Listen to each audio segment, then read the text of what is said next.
Hello? It should be now, at the very least. Can anyone else also let me know if you guys can hear anything or not?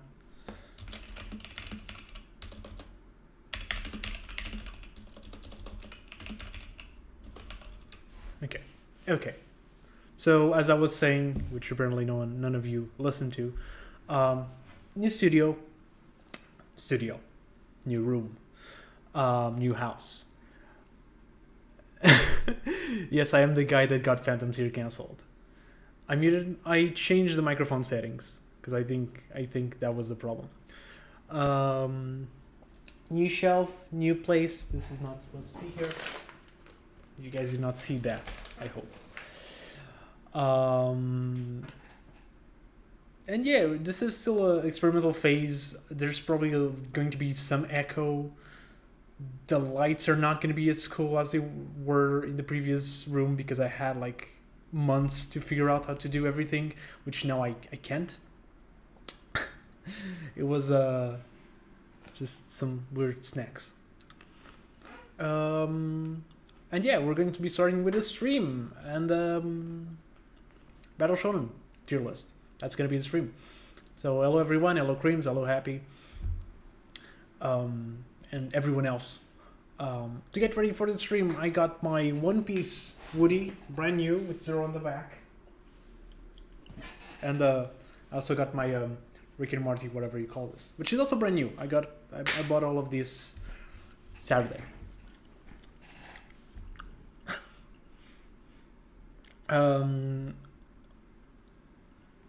Sorry, these things are small. I also have a beer.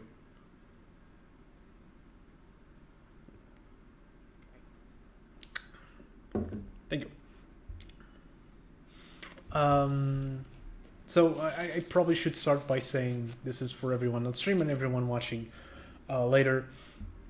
My opinion on Battle Shonens is kind of weird. On manga in general, I feel like it's kind of weird. Like, I normally like everything that that people like, but then I like weird things a little bit more. So I'm probably gonna piss off a bunch of people with my opinions, but that's just part of it. So hope you can handle that. And thank you, Epi, for sending me like 40. I don't know the currency, but really thank you a lot. Why is Kenny Flurry here? Well, Kenny Flurry is here because I have pretty much every single Battle Shonen that I've read here. So if one is here, is because I've read it. If one isn't here, is because I haven't, or if I did, I don't actually remember reading it, which is unlikely because I've listed everything. So there's stuff that I probably, even in here, that I probably don't have like a good memory of the contents, but I remember reading it and I remember more or less the opinion that I had when I read it, which is going to be what I'm going to be basing myself on. And Alvish said that us pause, so I hope the stream is not paused because that would suck.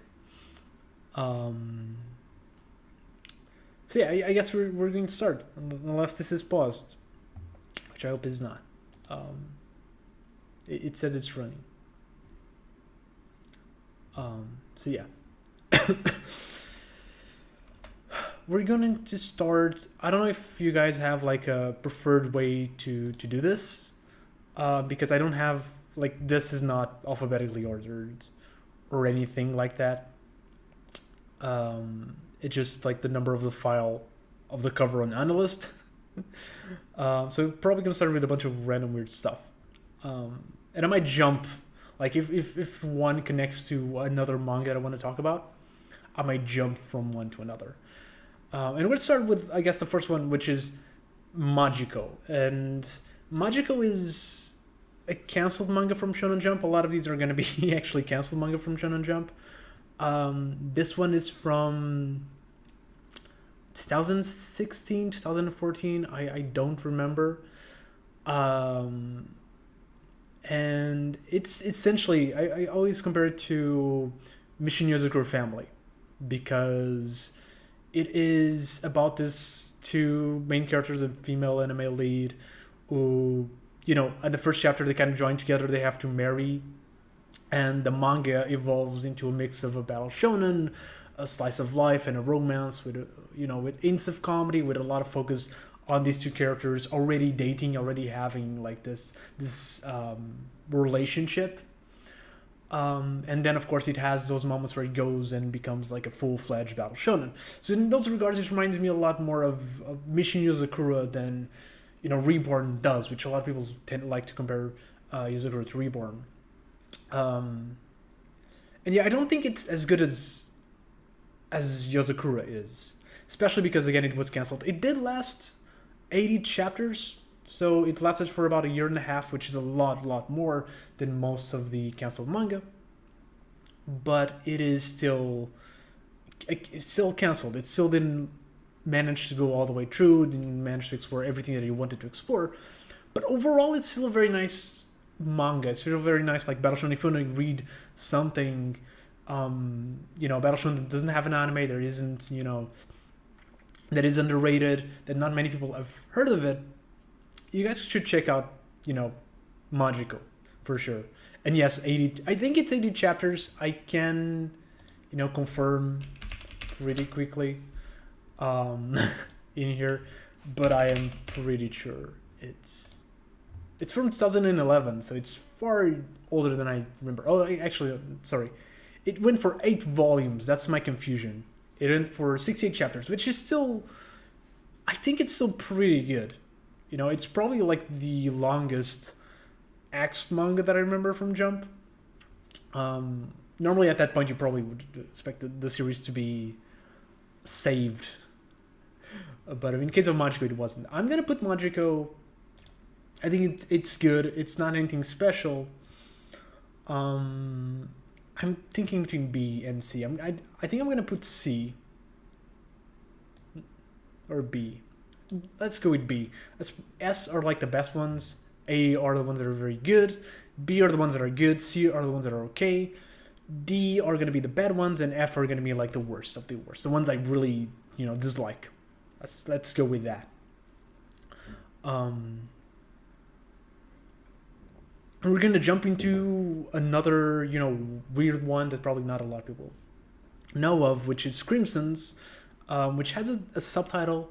I can, since I have Analyst open, and I'm assuming you guys can see Analyst, Crimson's. Doesn't show here. It's a battle. Oh, there you go. Crimson's Akai Kokai Shatachi. Sure, that one. I'm here with leftover sushi and cake from my B-Day. Thank you, Orange. Wait, are these just all recent Battle Shonens, not just the non-X ones? No, yeah, this is all the Battle Shonens that I've read. All of them. Some of them you can probably argue they're not fully Battle Shonens, but we'll get there when we get there. And see you then, Darn. Thanks for being here for the start of the stream. And yeah, so Crimson's is, since Orange was talking about sushi, it's about fish. It's a battle, kind of like a battle manga. This is one where you can kind of argue that it's not fully a battle manga, but it's kind of like a battle manga about salmon, about cod. That's how it... Cod? About salmon, sorry. That's how it was sold to me. And essentially, it's kind of like this weird educational story where they go through the phases of like salmon, and you get to learn like their rituals, essentially the life of a salmon, like in real life, what they do, but in a way where it feels like a battle shonen, where every character kind of has like this super over the top personality. They go on fights.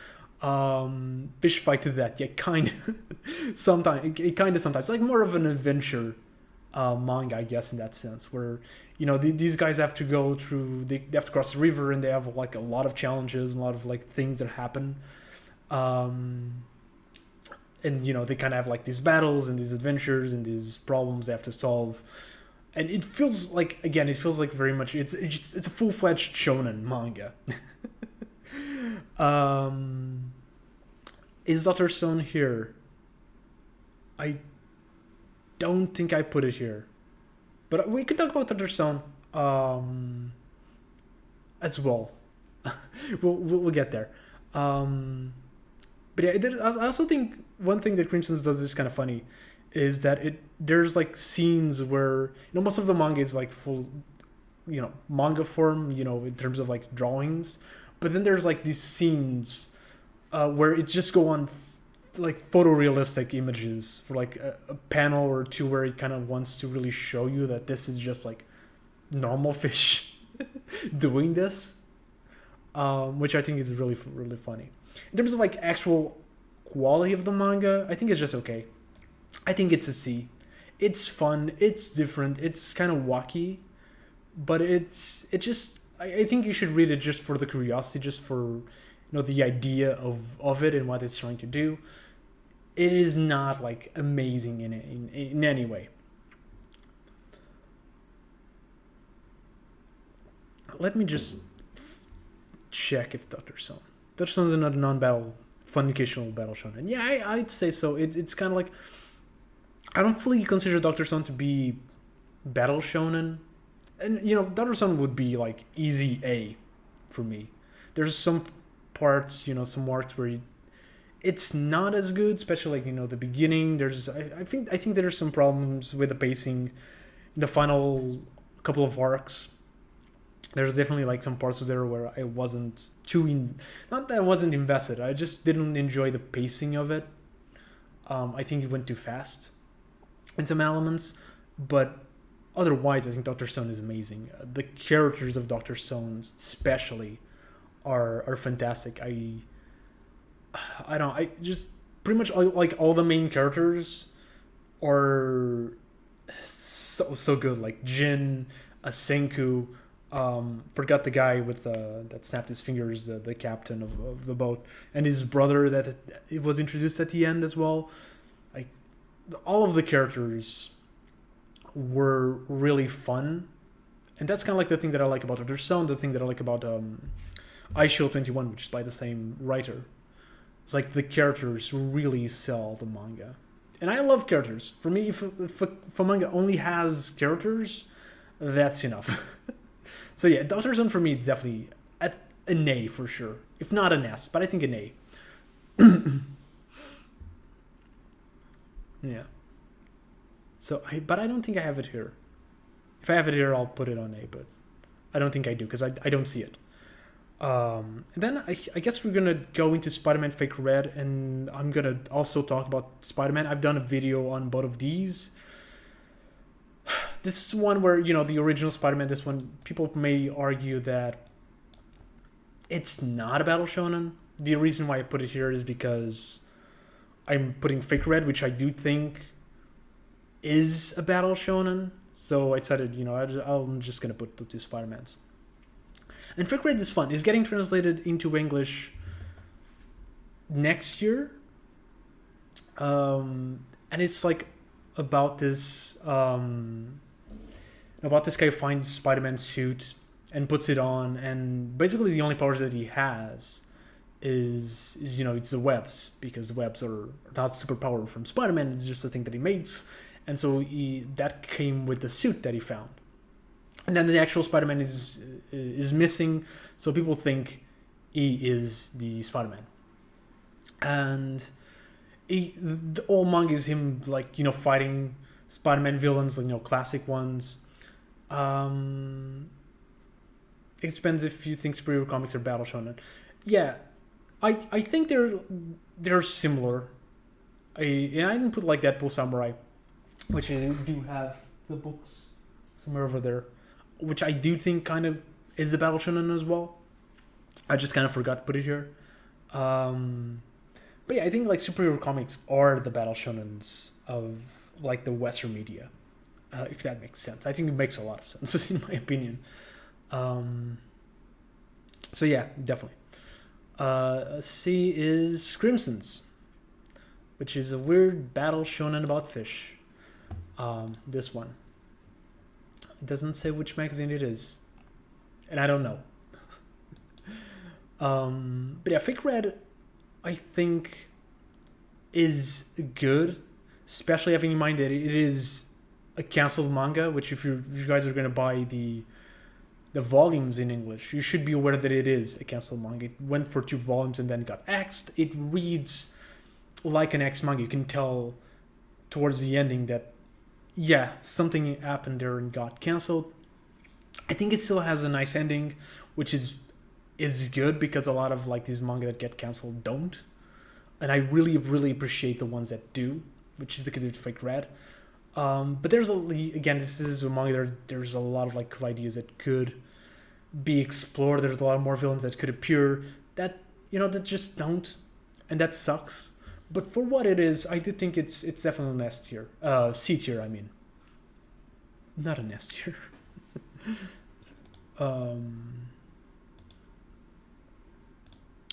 Just kidding. So for Spider-Man, the original, the 70s Spider-Man, this one, I feel like it's less of a battle shonen, especially as it moves on. And like I've talked with in my Spider-Man video, if you've watched that video, the writers changed around like the second volume, and the second writer really changes a lot of the way the manga is written. Early on, it feels like Spider-Man, but later on, it really starts like removing those elements little by little, and it really does stop from being a Spider-Man manga and more so being more of like a psychological battle manga in a way, where the element, like the villains, are far more darker and relatable. They're not like Spider-Man villains, which is the case with the early chapters. The early chapters have Spider-Man villains, have the Lizard, Mysterio, things like that. The later volumes don't. They're just like original characters, and a lot of these characters they're like, some of them are supernatural, others aren't. And I don't know, that part really is really, really good, because you can see like the mangaka really experimenting with with the main character, like the way he relates to these characters, the way that he's trying to save them. And it has kind of like a bad ending in some ways in a lot of these chapters, of these later chapters, which I really think it's really fascinating. The Mystery from Hell version, I don't know what version this is. This is the Spider-Man that was drawn by the same mangaka that drew Sanctuary, if that helps. And it's not, I wouldn't say it's kind of like Devilman. I feel like Devilman is a lot more, I don't know, in your face, insane, like chaos constantly happening. This is a little bit more calm, a little bit more thought out, a little bit more psychological. A lot of the chapters don't have battles. They have a lot of conversation. They have a lot of like learning about a villain and everything like that. And only like the final segment of each chapter, which a lot of these are like very, very long chapters. The final segment is where it has a little bit of a battle. I think there's like 4 or 5 Spider-Man manga overall. This is the one. This is the first one. I think honestly I'm gonna put it on A, because I think it's real that good.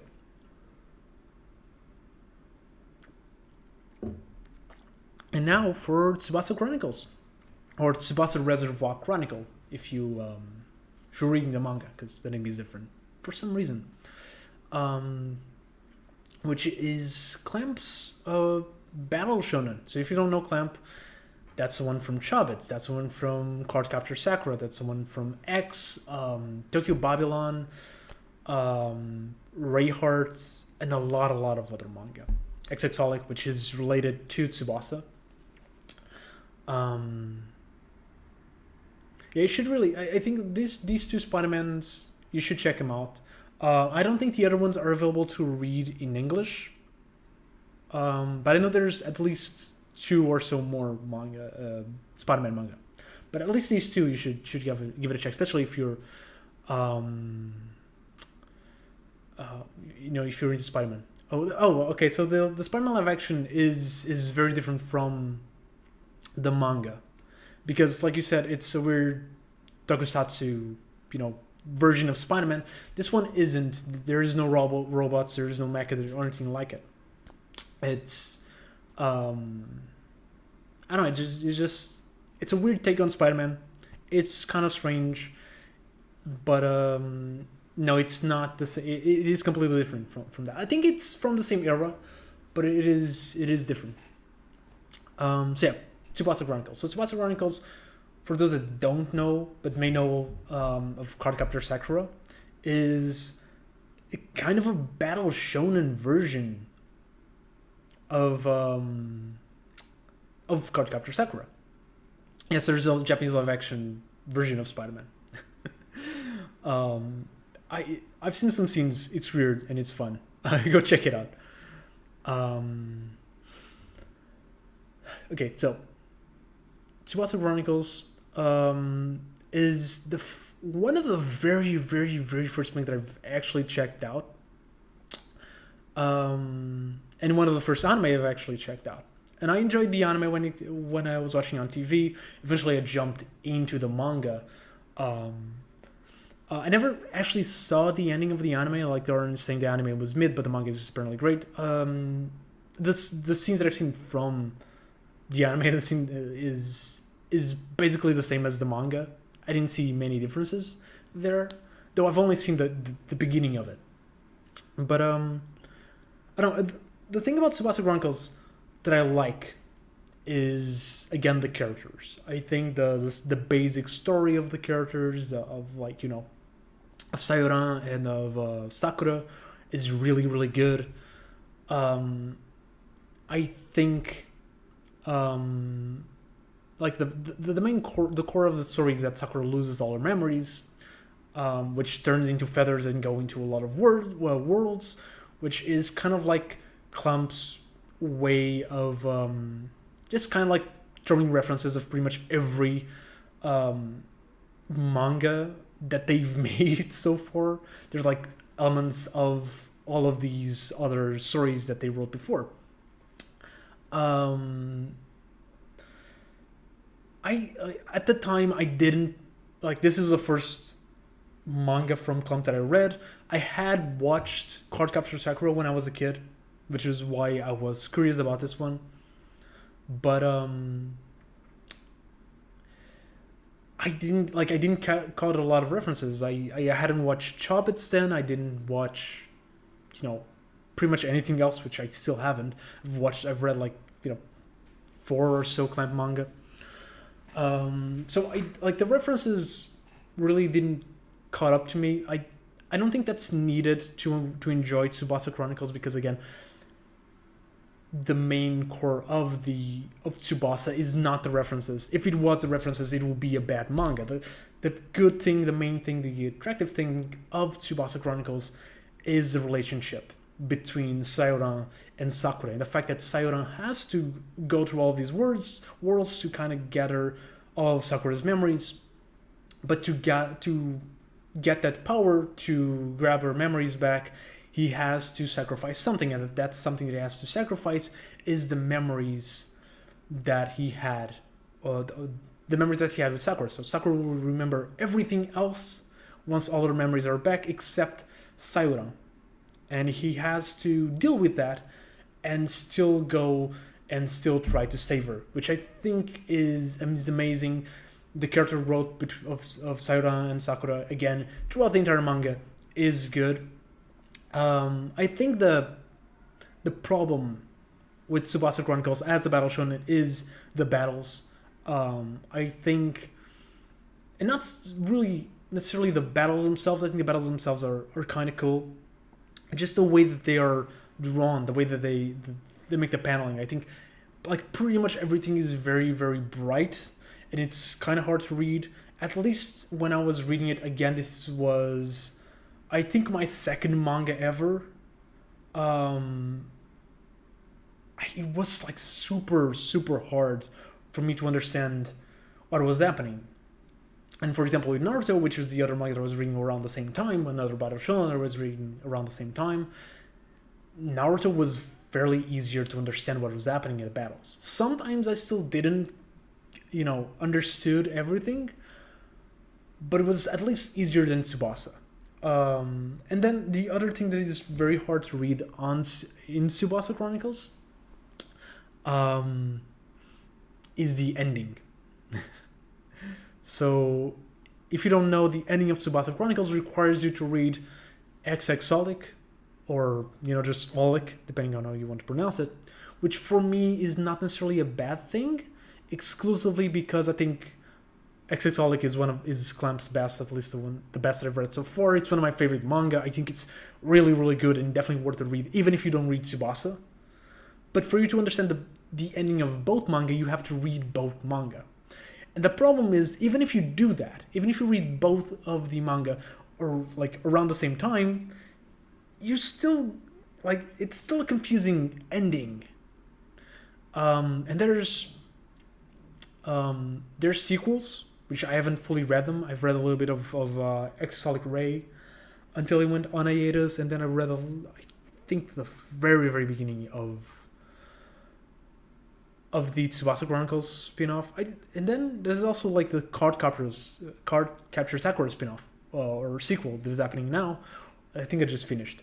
And like you need to also read not Tsubasa Chronicles, Sakura, or at least have some basic idea of Sakura before you to fully understand everything. And even then, it was still very confusing. It is a kind of a major mess. So because of those two elements, I'm gonna put Tsubasa Chronicles on B. I think the things it does well, it really does really, really well. So it definitely is worth a read.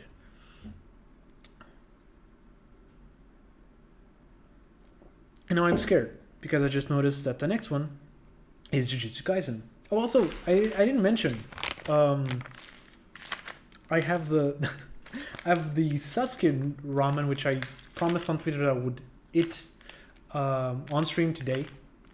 So I'm gonna be making that after I talk about Jujutsu Kaisen. I guess that's what I'm gonna do.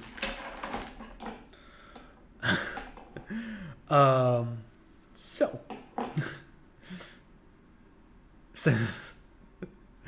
I don't know. Outside of that was a good marketing idea. I don't think Clamp cares about marketing ideas. They just want to do their own stuff. So, Jujutsu Kaisen. I don't know. Like, I've always said, like, my problem is that I can't really, diss Jujutsu Kaisen too much, because my problem with Jujutsu Kaisen is just simply that I don't care about it. I had a bunch of problems reading, like, the first chapter, the basic idea of Jujutsu Kaisen, the concept, and like the Itadori's character in the very beginning, was fun. I was invested in it, but when it went to the school arcs, that investment just got completely destroyed. I don't know, I didn't care for it. And because I didn't care for it, I didn't like the new characters introduced, I didn't like the new developments, I kind of lost it. I'm sure that the following arcs are kind of fun. I think the Shibuya arc had like some interesting battles. I did like the concept of Gojo, what happens with him. I'm not going to spoil it because some of you may still be like only anime watchers, but I think I like the concept of what happened to Gojo in that arc, and some of the events in that arc I thought it was interesting. And I like the new arc in the way that I like Death games. And the new arc is the Death game. I do like some of the new characters of this new arc that are introduced. I feel like we are introduced to a lot of them. And we kind of just sometimes I kind of just lose them as well. But I don't know. It's definitely improving for me. I don't think it's F tier. Just so we're clear. Like, I may say it's F tier on Twitter or here and there just for the the fun, like the banter of it. But I don't actually think Jujutsu Kaisen is an F tier. I think the paneling is very good as well. But the problem is, like, the biggest problem that I have with Jujutsu Kaisen is the exposition. And like, I think the manga does a really poor job at explaining the abilities in a fun or interesting direction. I don't know. I feel like for example, the pachinko machine guy. I understand, like, it's kind of hard to understand pachinko rules if you never played pachinko, if you're not familiar with it. I am a little bit familiar with it from reading Kaiji and from watching some videos of people actually playing pachinko. I was still, like, super confused, not necessarily because of it being about pachinko, but because it, like, I don't know, I just, like, they gave me a manual. Essentially, like, hey, here's a manual. Read it, and now the battle is happening. Which I don't know. I don't enjoy it, and Darren said, yeah, it's simply not fun for you, and yeah, that's true. It's not fun for me. I understand that a lot of people do enjoy it, and from what I understand, like, Under Hunter, like you guys are mentioning on the chat, has that same element. A lot of people love Under Hunter. A lot of people love Jujutsu Kaisen because of that element. It's just that simply I don't. And because it's such a big thing, there's a lot of, like, places where I feel like the exposition, the over-explanation of the powers actually confuse me more than if they only, like, simply show them. It kind of ruins the things for me. It kind of makes the fights, which I do think a lot of them are really cool fights, kind of drag more than it should. So, yeah, that's... For me, that's why I think Jujutsu Kaisen goes on D. I don't hate it. There's definitely manga in here that I'm gonna put on F. There are far worse than Jujutsu Kaisen, but Jujutsu Kaisen for me simply is not fun to read, and because it's not fun to read, it's gonna go on D. That is it. Let me read the chat. XX Hunter speak to me, but I get it. If you don't like reading, then you will complain. Personally, the biggest problem for me with Jujutsu Kaisen is Itadori as a protagonist, who's not great until Shibuya.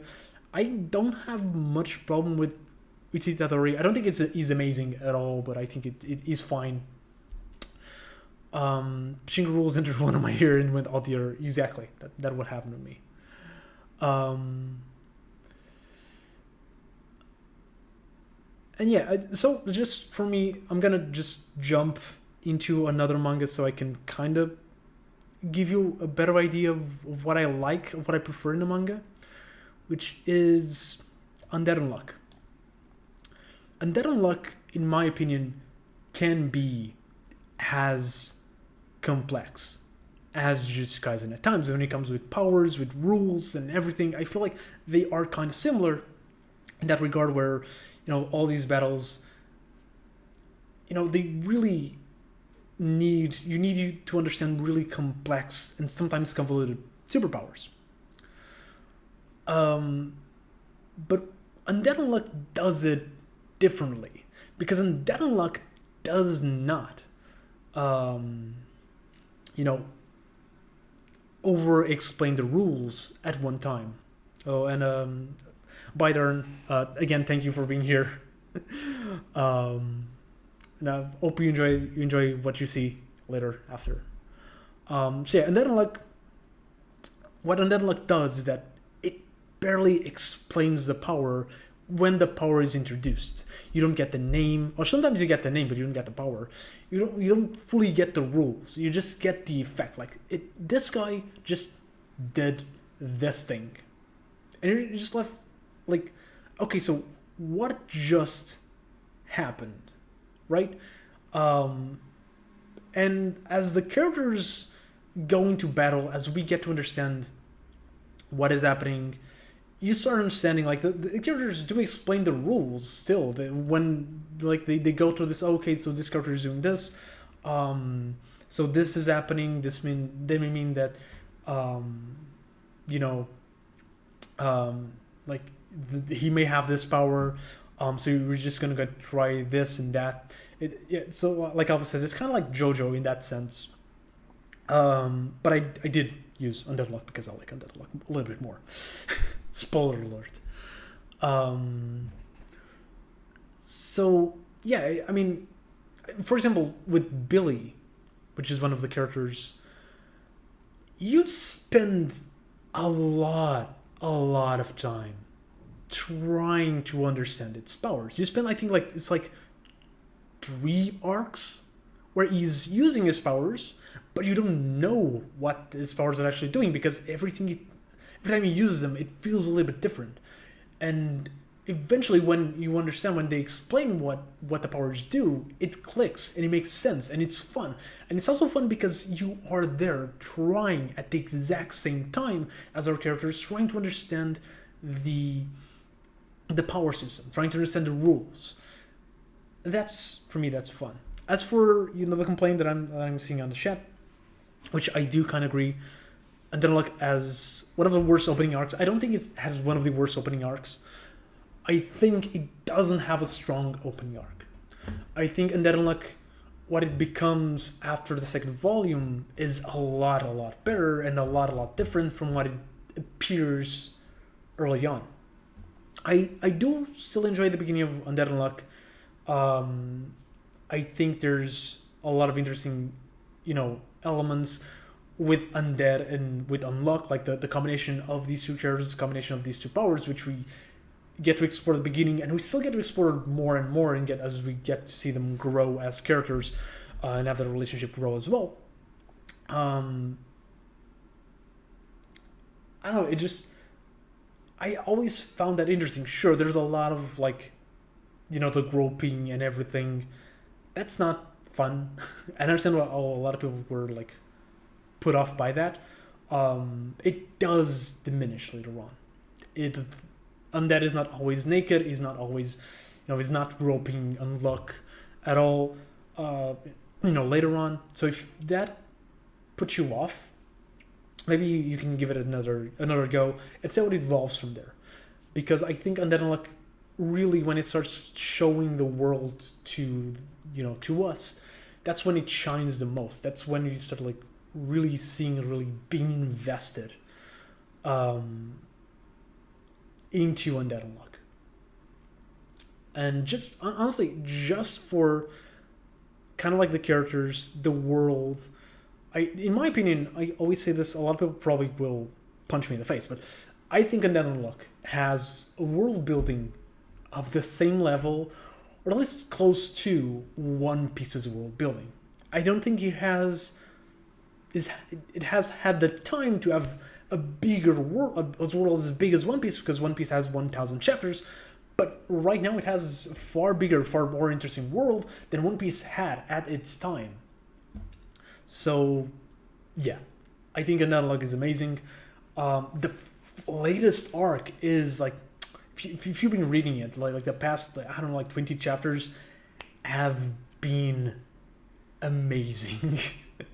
I've been really loving Undead Unluck. It's currently my favorite arc, I think. Well, not really, because of One Piece, but besides One Piece, I think it's currently my favorite arc on the Shonen Jump roster. So it's gonna go. I'm not gonna put it on S, but I'm gonna put it on A right now. I'm gonna put it on A. Now the chat. I also love the dynamic between Danny and Fuko. That Lux is neck and neck with JoJo's for me personally. That is, I mean, I don't care much about JoJo's, but I know that that's high praise for a lot of people. I understand the issues people have with the dynamic early on, but I actually like the conflict with Gina a lot. I think the conflict with Gina is where it starts getting good. That's my opinion. Um, I have a lot of low tolerance for fan service. Yeah, that's kind of what sucks for that first chapter, or not just the first chapter. I think like the first volume or so. Kind of sucks because of that. I only read the first 5-10 chapters. What I think some says Battle Shonen. I think it's fairly different still, but okay. It's like Meliodas in early 7 Deadly Sins. Enjoyed for that weird stuff. I enjoyed it for everything else. And sorry, I haven't read 7 Deadly Sins yet, so Deadly Sins for chapters discussing. I'm gonna have that in mind when I eventually read it. There's zero fan service. That's true. I don't think the problem is the fan service. I think the problem is the groping and everything else. Like the kind of like the sexual harassment. I understand why a lot of people don't find that, not just don't find it enjoyable, but don't want to read that. Count on to Ragnarok's my favorite arc now, probably too. Yeah. I'm going to piss off a lot of people. Yes, I am, Killen. Yes, I am. So yeah. Before I'm gonna jump into Chainsaw Man, which you guys already know which tier it's gonna be. Anyways, I'm gonna put the water for the Sasuke ramen boiling. That's gonna take like a minute because I put the water there. You're gonna be hearing it boil. So just a sec.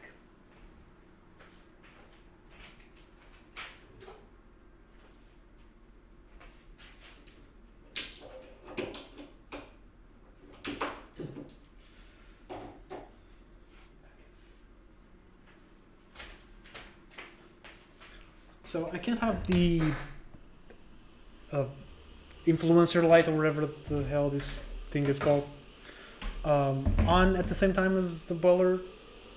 So yeah, so you're gonna be hearing that, and I hope it's not too loud if you're even hearing. So let me know if it's too loud. If it is, I don't know what I'm gonna do. And then Lux is already longer than Chainsaw Man. They did it start a year apart? I don't remember. I didn't. Oh wait, I also forgot to put Ayashi Triangle in here. It would go on F. Ayashi Triangle probably would go on F. I really don't like it. I don't like the characters. The fan service, like I don't mind the fan service, but on Ayashi Triangle, it's bad. It is massively bad.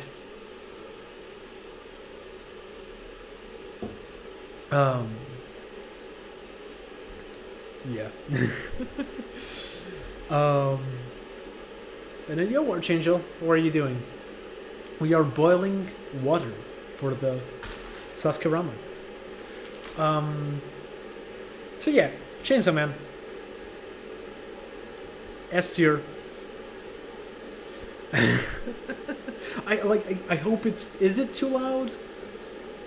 It probably is getting louder. But carried by the yeah, Ayashi Triangle is very much like orny, but like I don't know, like there's a lot of like orny manga that I enjoy. Weird thing to say. But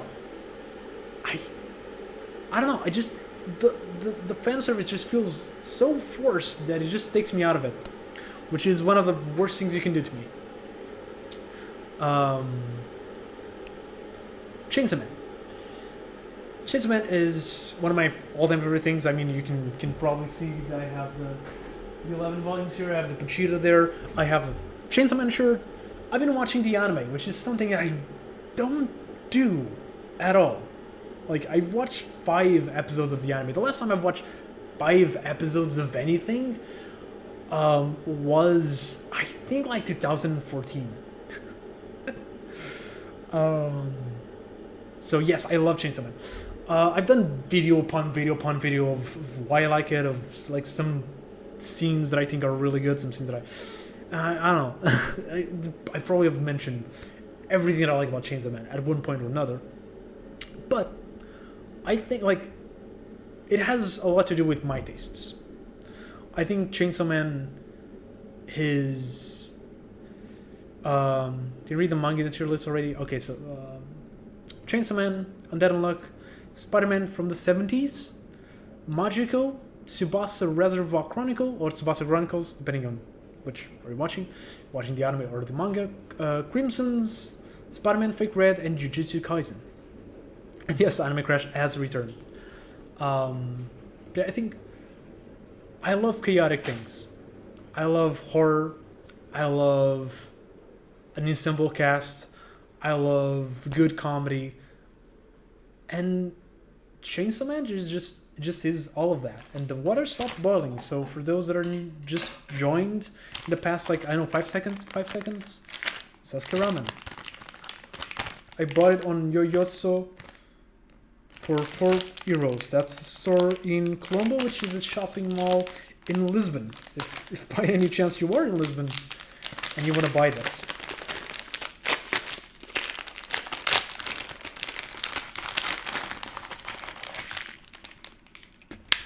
It's legitimately just... It just says a ramen. And then it has this, which we're gonna put in here. I have a Tupperware because I don't. That's all I have. Gonna put this in the thing. Disgusting. It just is. It's kind of like gooey. I hope you like watching that.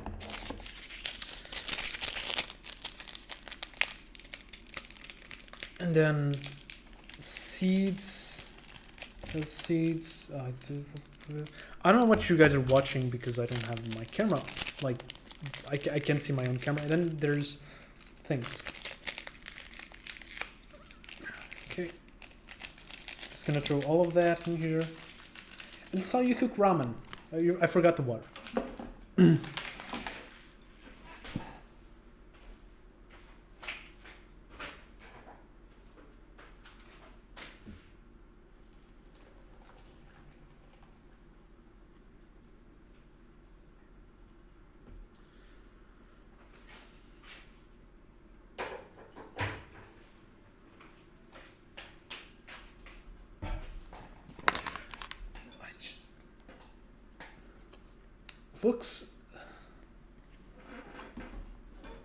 It looks.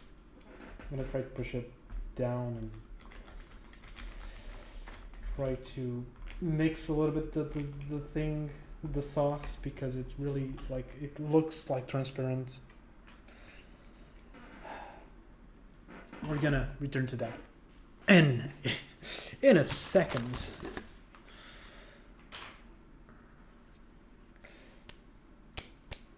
And comics on the shown list, Spider-Man comics, Spider-Man manga. I decided to put in here. I prefer structure to my stories. Chaotic stories tend to be way too messy and not good. That really depends. For example, I feel like FLCL is amazing, but for example, Exo Saga, I absolutely disliked the first couple of episodes that I've watched. I love Tekken Doppel Gurren Lagann, which is very chaotic, but I don't like Kill la Kill, which is by the exact same people and should be the exact same thing. So it really depends. I love the scene where Pishida says it's pushing time and then push hits all over the place. That's one of my favorite chapters as well. I read it every single day. And if you look at Chainsaw Man is chaotic, maybe the Mall Saga, everything else felt fine, tense, but reasonable. I don't know, Chainsaw Man is not the most chaotic, it's not the weirdest manga out there, but I think it definitely has chaotic moments and chaotic characters. Power, Makima, Denji, when they get together, it's just insanity happening. Which is the thing that I love. If you have in mind that my favorite manga of all time is Dorohedoro, it makes sense that I like Chainsaw Man as much as I do because there's a lot of similarities. I don't know. I just also love the horror elements. It does. Yes, it's true. Chainsaw Man does slow down sometimes, and especially I feel like the second part of Chainsaw Man so far has been a little bit more slow than the first part. I don't necessarily hate it. I think it comes with a lot more tension to it, which there is moments of a lot of tension in the first one, which I also love. I don't know. I think Chainsaw Man, it has like, normally I would hate it, and you're gonna see me complain a lot in this list, and you've seen me complain already about fast pacing. I don't tend to like the fast pace. I think at Chainsaw Man it works, however. I think everything happening the way it does, at the speed that it does, really works on its favor. And a lot of people are not gonna like it the same way I don't like, you know, I forgot which manga I complained about the fast pacing. I don't know, but there's manga, like for example Demon Slayer. I don't like the fast pacing of it early on, but Chainsaw Man, it definitely does work in my opinion, and a lot of people probably not gonna like it. I know that a lot of people, when we got into the last arc of Chainsaw Man, really started like drifting off and not enjoying it as much. I absolutely love it. I think the final arc of part 1 is amazing. It's not necessarily my favorite part of Chainsaw Man, or favorite arc of Chainsaw Man, but it's so good. I don't know. I don't know. I like it. Fire Fist, which I guess is Fire Punch. I do love Fire Punch a lot as well. I do prefer Chainsaw Man more than Fire Punch though.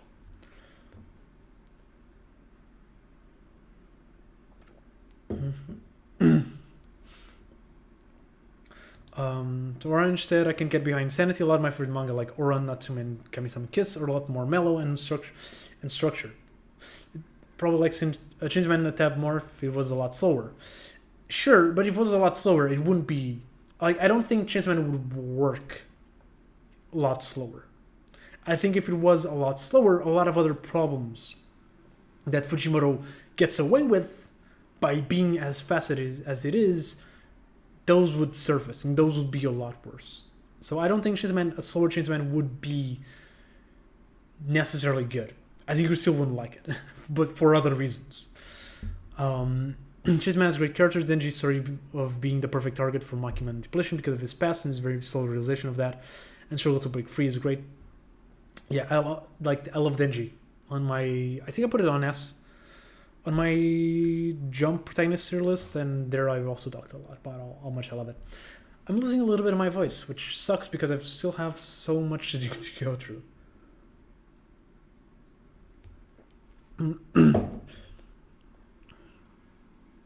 Yeah, Fujimoto is a fun one. I'll say that. So next one, we have a couple of X manga, and because I'm losing a little bit of my voice, I'm going to go through a lot of these a lot fast. I'm probably gonna just like try to go through all of this and just dump the X manga that I don't have too much to say about. That will be, I think, Iguma, L Warden Iguma. I think it wasn't that good. It was just like generic battle shonen. Got cancelled, got the rushed ending. Last Sayuki, the exact same thing. I think Last Sayuki was fun because the fun thing about Last Sayuki actually was the art cell. I think the art cell is very interesting. It's very like 90s reminiscent, and that was very interesting. But other than that, it is a generic battle shonen with a 90s look. So, Tokyo Shinobi Squad at Fun Art had a fun first or two chapters. The world of it was interesting. Everything else was just okay. I want to talk about this one.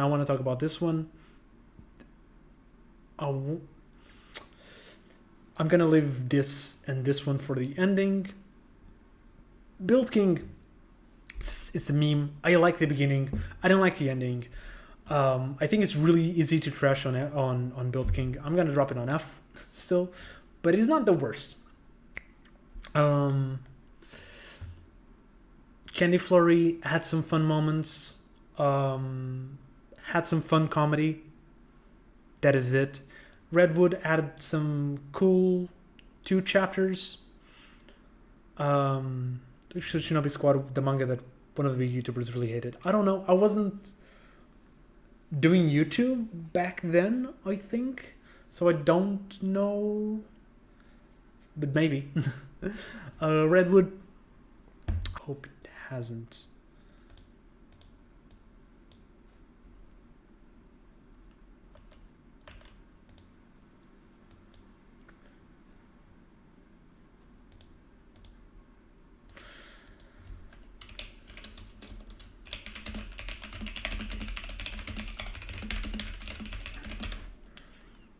I do hope the stream hasn't ended. Okay. The stream has not ended. I am back. Probably have been back for like a second. But so yeah, I think Redwood, the ending also sucked. I don't know how much you've listened, but from the beginning, good first chapters. Pacing is unbelievably slow. It just kind of sucked. I think it did a lot of really bad decisions. Especially like in the exam arc. I know a lot of people just said that, you know, the exam arc was a little too early. I don't think it was too early. I think it was a good point. I just think it was a bad exam arc. I think having the first exam being just don't give up is dumb and not fun, and having it drag down for was 2 or 3 chapters was not fun. The Redwood ending was, I don't know, it could have worked. I think it could have worked. It's definitely one of the things that I do enjoy because I love meta humor. I love meta anything. That's why I have a Deadpool plushie right behind me. But it did not work with Redwood. And I think, like Shadow said, if it had a proper run, a proper foreshadowing, sure, it probably would have, but it didn't, so it goes on F tier. Redwood's a good example of an exam arc killing your manga. Yeah. We didn't have some small monster of the week, Bloodborne style. It should have. It really should have had that, or at least a more interesting, more fun, exam arc with a lot more an exam arc where the first mission is to again fight a monster, something like that. So it goes on F tier. Doron was fine. That is it. I think it had some good arcs. I think it has some fun characters, fun art. It was fine. I jumped Zipman, but Zipman goes on F tier. I think it had a good first chapter, or at least a decent first chapter that had really good art style. Nothing more than that. The pacing, some decisions of it really, really were bad. What else do I have here that is cancelled and deserves to just be dumped into that pool? Takamagara was fun. It's another X manga. It was fun. I could have put it on C, but I'm gonna leave it on D. That was good for the first 16 chapters or so. Dora and Kusanagi's relationship was really well done, fleshed out, but yet stuck too close to generic formula and fell off after that. Yeah, that's kind of it. I could have put Dora on C as well, but I'm just gonna leave it here. In Daikamen, we'll get to Daikamen. It's definitely one that I want to talk about. And I think that's it. I think that's it for the X manga that I want to just throw in there and not dwell too much in it. And that means I'm finally going to try the Sasuke ramen. It's a little bit hot.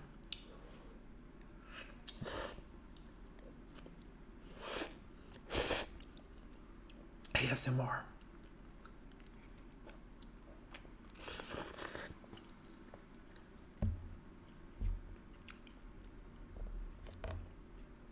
Hey, I mean, it's not bad.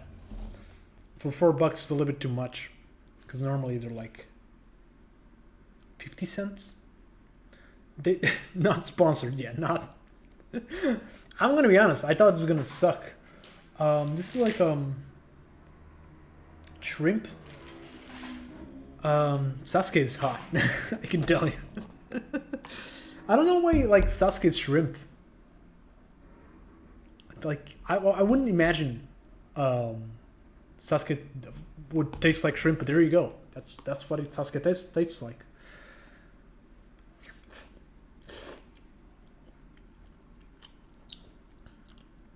It's alright. I don't see why Sakura is so into it, but yeah, it's alright.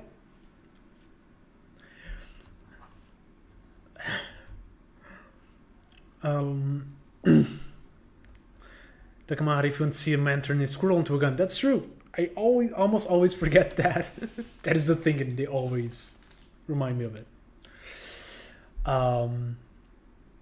Visiting Japan in March. Need to find out where to buy all the good manga.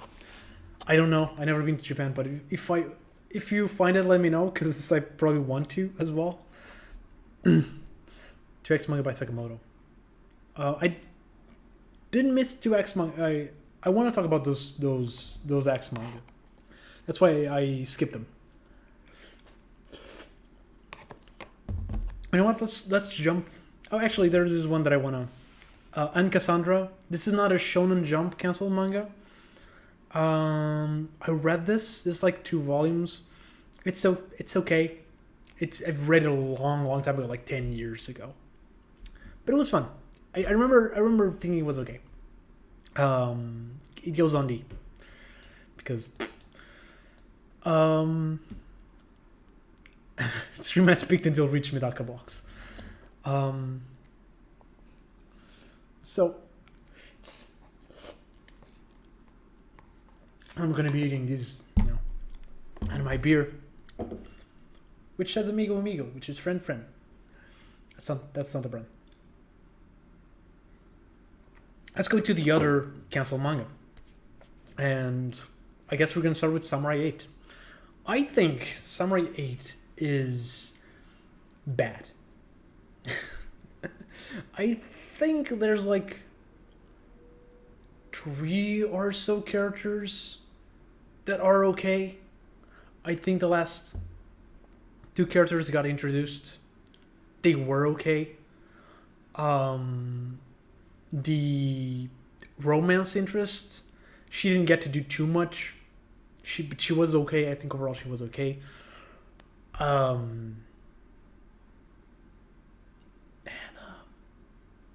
Yeah, I think the concept of it was fun. The art was, I don't know, too white, in my opinion. And I think, just the rest. I think the lore killed it. It was very, very boring lore. And that absolutely killed it. Because it killed almost any investment. There was this Sasuke kind of character that was introduced fairly early on, and then they completely forgot about it. I don't know. They just keep dumping things over you. It just wasn't interesting or fun. Yeah. That is it. It goes on F tier.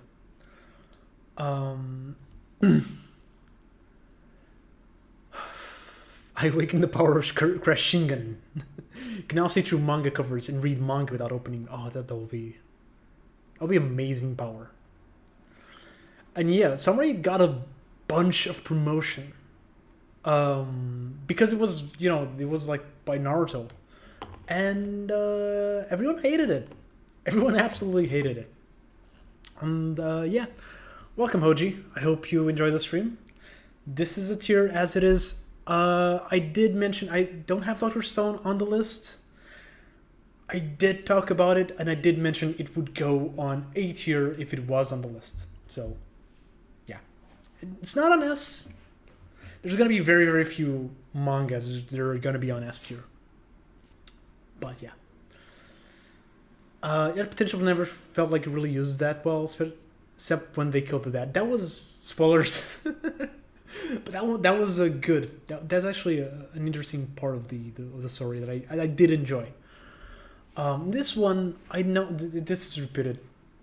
This is Yui Kamio Let's Lose, which I thought was pretty decent. Um, it started kind of bad. It improved. Um, it was a little bit of a mess because it started as it's kind of like a slice of life school manga. It moved into almost a nechi rom com of some sorts, and then it moved into a battle shonen all within like 3 or 4 volumes. But I'm gonna say like from the midpoint onwards, even with all of these like genre changes and everything like that, it was interesting. It was fun, and I'm really sad that it did not, you know, that it got canceled. That it didn't get to fully evolve into the battle shonen, because I think a battle shonen would be like a battle shonen just with only female characters, and that would be like a core element of it. I thought that was very, very interesting, and the characters were good. I think the main character, which was the guy, not Yui Kamio, I think he evolves a lot throughout the very few chapters that he had. It really became like a character I really did enjoy. It goes on C. I'm gonna drop the duplicate on C as well, because I don't want anything here by the end of it. Guardian of the Witch, I just want to mention because it is horrible, absolutely horrible. Like the art style is kind of ugly. It's not too bad, I guess. It's passable, but it has like ugly style. The story is very, very boring. The pacing is tremendously bad. The direction is boring. This is like the most boring manga I've ever read. So it goes on F tier. It's not the worst. It is almost the worst. And the worst one is Phantom's Here. Phantom's I said Phantom's Here. I mean Orbital. Sorry, I was looking at Phantom's Here. I was thinking that I'm going to mention Phantom's Here. It's not Phantom's Here. It's Our Blood Oath. Our Blood Oath is the worst Shonen Jump manga and the worst battle shonen that I've ever read. Again, everything that I said about Guardian of the Witch is present here. I do think the art style is kind of pretty, but it just I don't know, it's just a mess. It has no direction, no objective. The characters are unbelievably like boring. It really feels like you're reading absolutely nothing. Like an empty page would be more interesting. So that is like the worst thing I've read. It goes on F tier, bottom of the F tier, for sure. So yeah.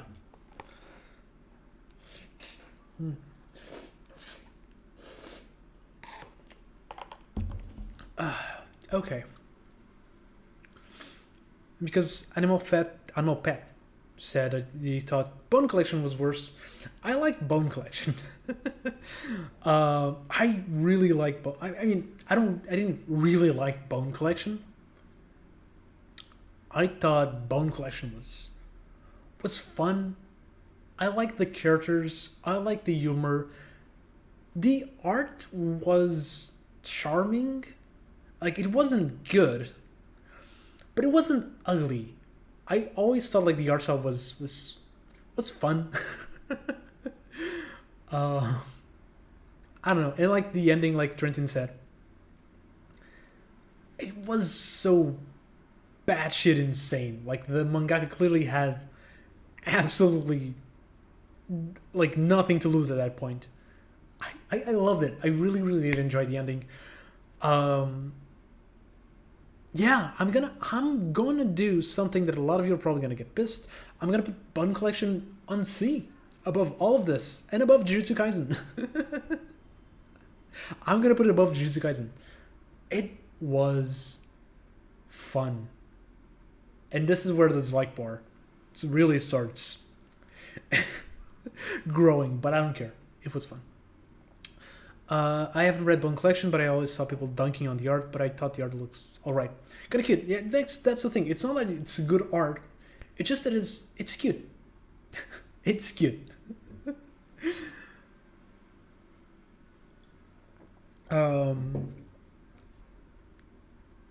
Art Bold, Cop, and Dolphin.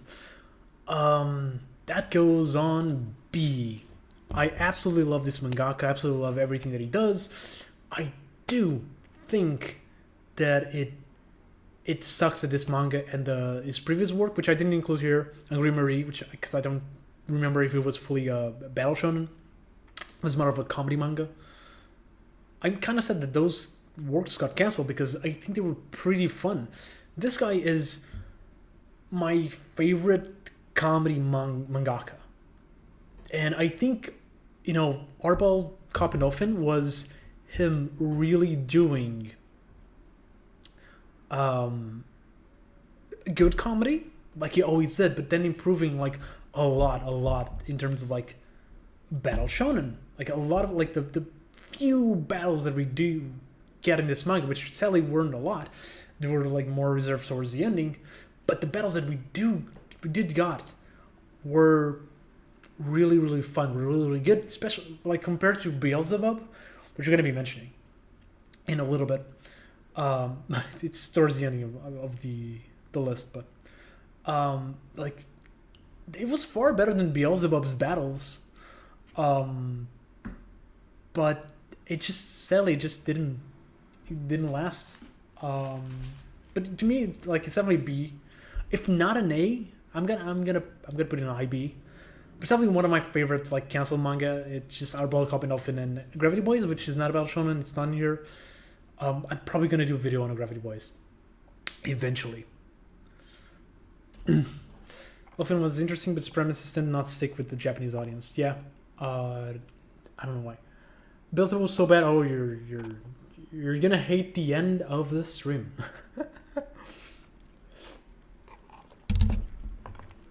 I'm just gonna say that. And anyone who knows my tastes, like my favorite battle manga, they know what's coming.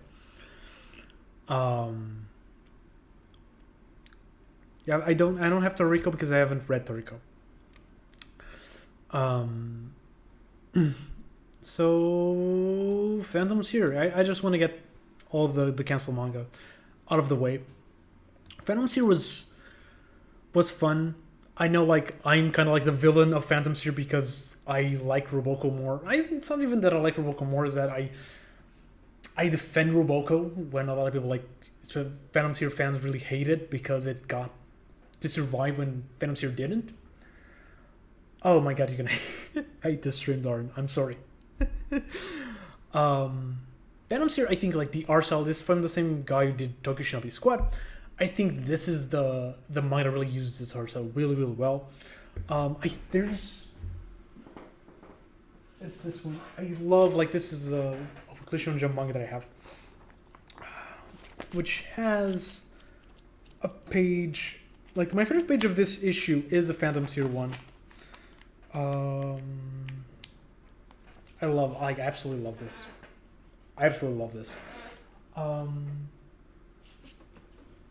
Like, it is good. I think, like, especially the monsters, like those kind of pages, it's really where Phantom's here really shined.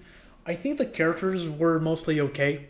I think the actual plot of the story was mostly okay. I thought towards the end, like, the final arc is where it really started to shine, sadly, which was where it ended. But overall, I do think Phantom's here is a C tier. I think it is pretty decent battle shonen with some really good points here and there.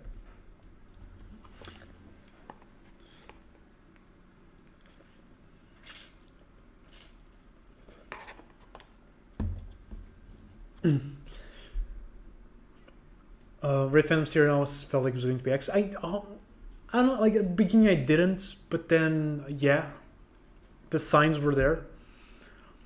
Phantom Seer was cool first chapter, but got really basic real fast. I do think there's definitely some points where it got basic. I do think there's another manga on this list that did everything that Phantom Seer did, but better and before Phantom Seer. It just isn't really recognized, but we'll get there because it is not a canceled manga at all. But yeah, Phantom Seer was in this weird place where it didn't perform badly. It was just the worst performing Exorcist series in Jump at the time. It got published at a bad time. I will agree, which is also the case with Ashimon. I think Ashimon is it's definitely a C tier. It could have been a B tier. I think Ashimon could have been a B tier had it not had an ending so abrupt as it had, because the endings being like that always like that's a point to me. And I don't know, I really loved it. I think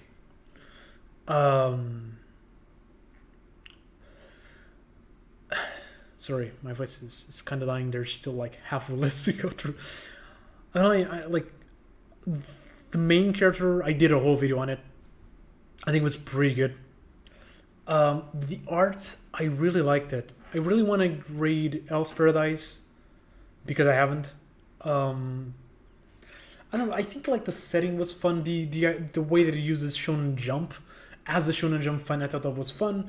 I thought the villain was the thing that really sold Ayashimon to me.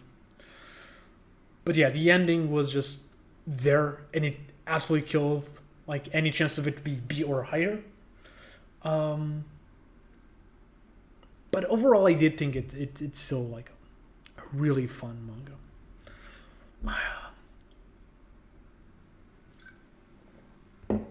Zombie Powder, I think, is the next one. And Zombie Powder goes on D. I'm gonna put it a bit high. It's fun. Zombie Powder is fun. I think, like, especially the final arc is where Zombie Powder really feels like Bleach.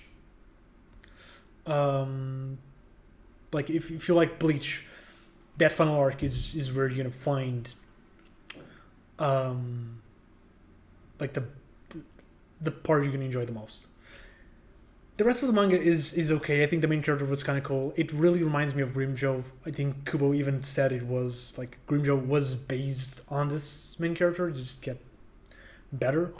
I think Boso knows my opinions on Zombie Powder.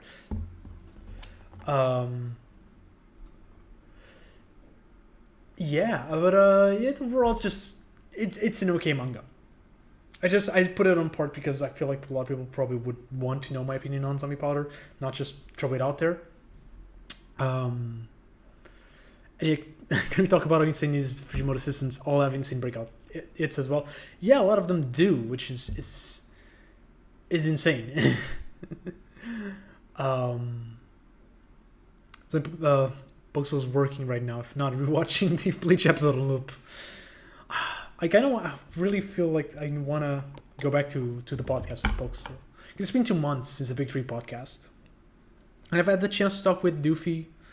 Like, I think we collabed on a video and we just joined like a voice call the other day. With Boxel, it's been like 2 months since I've talked with him voice, and kind of want that back because it's fun. Until last week, Zombie Powder Burn the Witch were the only Kubo things from Kubo that I read. And really, since I started Bleach, I kind of like Bleach is fun. We'll get to Bleach very, very soon, I think. And it's fun. See volume cover 24 of Bleach. Grimjo is literally the same pose. Exactly, yeah. Grimjo is doing the exact same pose as forgot his name, but yeah.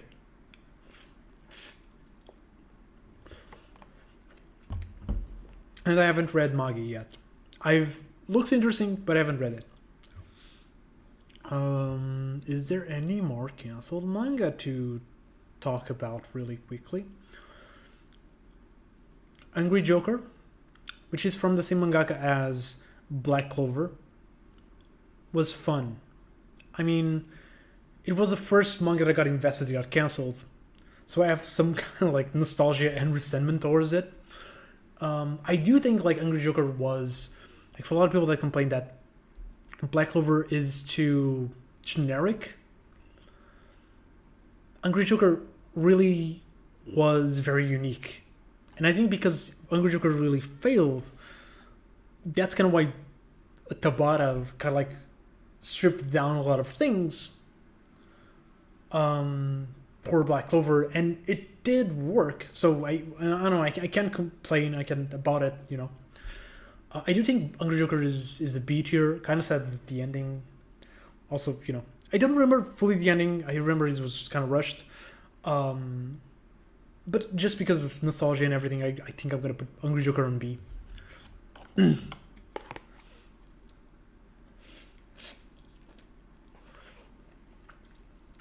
I'm feeling my chakra of growing, man. Apparently I have JJK above Chainsaw Man. That's fine. I know a lot of people that do. And then Banana no Nana. I'm planning on doing a video just on Banana no Nana. So I don't want to spoil too much of it. It is absolutely weird, insane, dumb, stupid, and enjoyable in that way. The ending is so absurdly rushed and so absurdly absurd that it's probably one of the stupidest endings ever seen on manga, and I love it for that. That's why I'm gonna do a video on it. But yeah, you're gonna have to wait for that. I think I'm gonna put it on D. Just because it's fun. There's a lot of ramen. There's definitely a lot of ramen.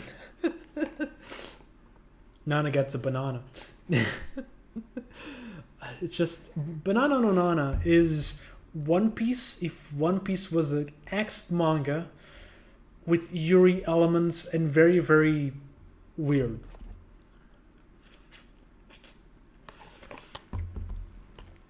And that's it.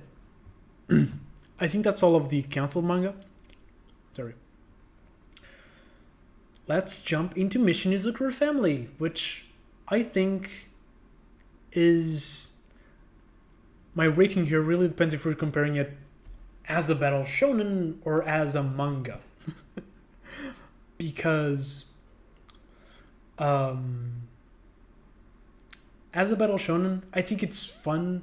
I think there's a lot of like good parts, especially like the double spreads. The double spreads are amazing. At least like chapter 30 onwards. I think the story itself is good. I don't think like the battles are anything too complex. I think in terms of like full on battle, it's fun. It's okay. It has moments where it's really good, but overall it would be like a C or a B when it goes into, you know, the slice of life elements, the romance elements, when we get to have like these characters, like the family interact and grow, and you know, the comedy elements. I love it. It is amazing. That's kind of where I do think it's a better manga or a better slice of life manga than it is a better battle shonen. But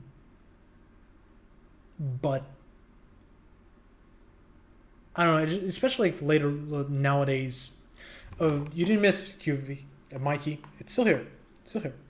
You didn't miss me putting it on and cooking it, but it still exists. I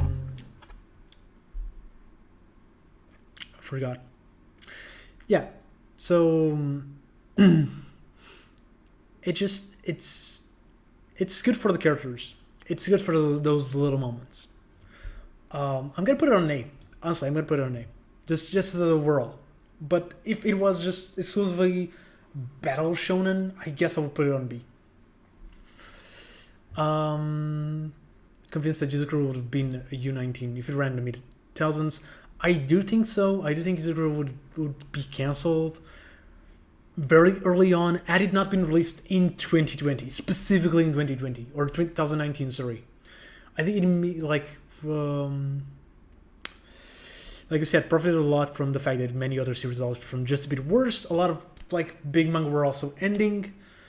That's why Yozakura Family lasted as long as it did, and then it started like getting popular, and why Gravity Boys also lasted as long as it did, in my opinion.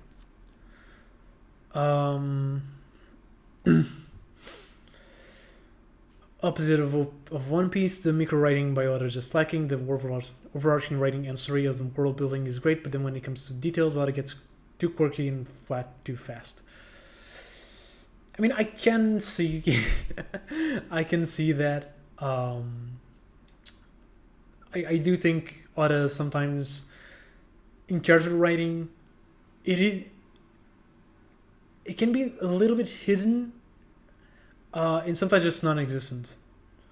It's really like the opening arc. I hated, dropped it during it. I do think it improves a lot, but I do think the early arcs are good in Yozakura Family. That's my opinion. Its arcs of character bloat. That's true. I do think that's true. Also, one of long runner rivals player in terms of never getting an anime. It's been rumored to be getting one, so let's see if it gets one on the Jump Fiesta. I have a good story that it really can't write. I'm gonna disagree. I've only read 5 chapters of Yozakura Family, but every single cover page of volume cover 60 blows me away and tempts me to get back into it. The cover, like the cover pages are amazing. The cover pages are really, really good. Mashal, I was going to trash it when I had the idea for this video. The thing about Mashal is that it's been a weird journey of emotions for me. I like the beginning. Actually, the very first chapter I didn't like, but then the next chapters I started liking it, and then I started really, really liking it. Then I started disliking it. Then I liked it again, and then I disliked it, and then I disliked it even more, and I thought it was good. Like, it's been... I think half of the manga, like the later half of the manga, it's been mostly like boring because Mashal does not work as a pure battle shonen. The best parts of Mashal are not the battle shonen parts. It's the comedy parts. And even then, there's a lot of like comedy that I don't like about Mashal. I like some of the elements of the comedy. I like the idea of Mashal, and I like the endings, like the cathartic endings of the fights. But when it becomes full-on battle shonen, especially battle shonen that involves and revolves along, about a lot of the other characters, which MASH hasn't been in the manga for a while now.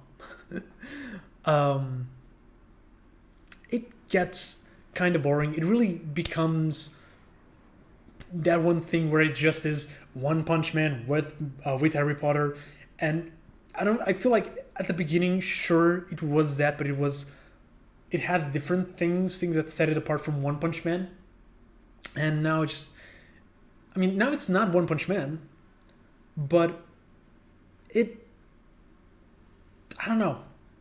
I feel it just became a lot more boring.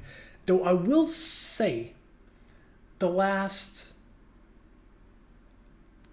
month or so, because I've been catching up with Jump because I've been moving, and I didn't read Jump for like 2 months, and I just caught up with all the chapters except the ones that got released yesterday. The last like month and a half of Mashal, 2 months of Mashal, they've been fine. I've enjoyed it. They've been good. So I don't know. I'm gonna put it on. I'm gonna just put it on C instead of D. But there have been moments where you really didn't like Mashal. I'm just gonna say that.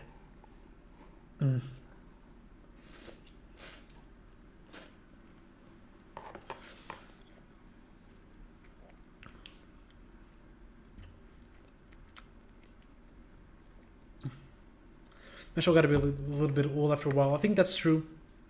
I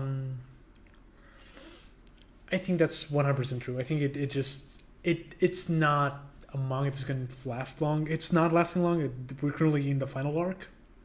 But yeah. Burn the Witch.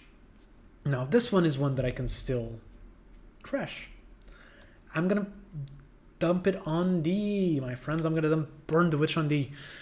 I think it is a manga that tries to introduce a lot of things, doesn't develop many. It's a manga that is mostly I don't know, boring. That's my take. I think the art style is amazing. Kubo's art style is amazing. But other than that, Burn the Witch doesn't really have anything that I really do enjoy. It may, like, my opinion may change once part 2, part 3, part billion eventually comes out, if it does come out, because maybe we'll get to explore a lot more things that we did in the first 5 chapters. But I think as it is, I mean, it's kind of boring. That's my opinion.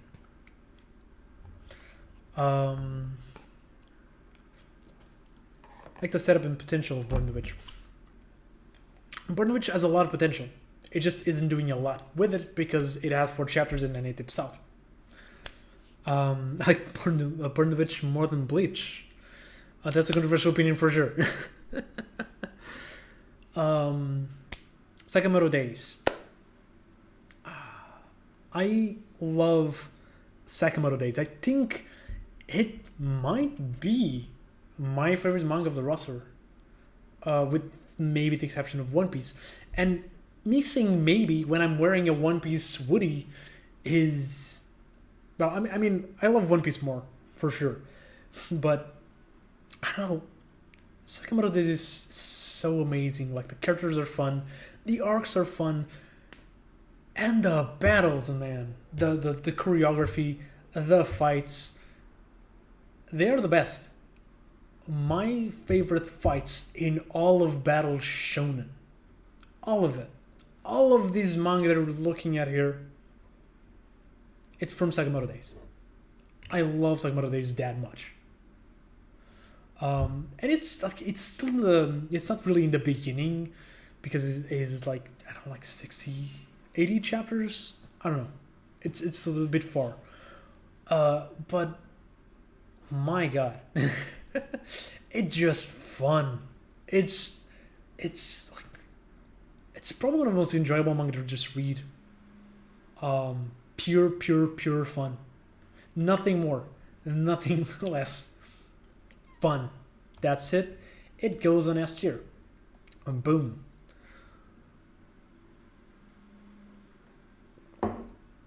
Okay. The only thing I didn't like about Sakamoto Days is the plot. I'm there for everything else. Characters, art, fights, comedy. Definitely one of my favorites. I'd say the plot. I like the plot. It's definitely not like the best thing in Sakamoto, but I think it's good. It's definitely enough to keep me interested in it, if that makes sense.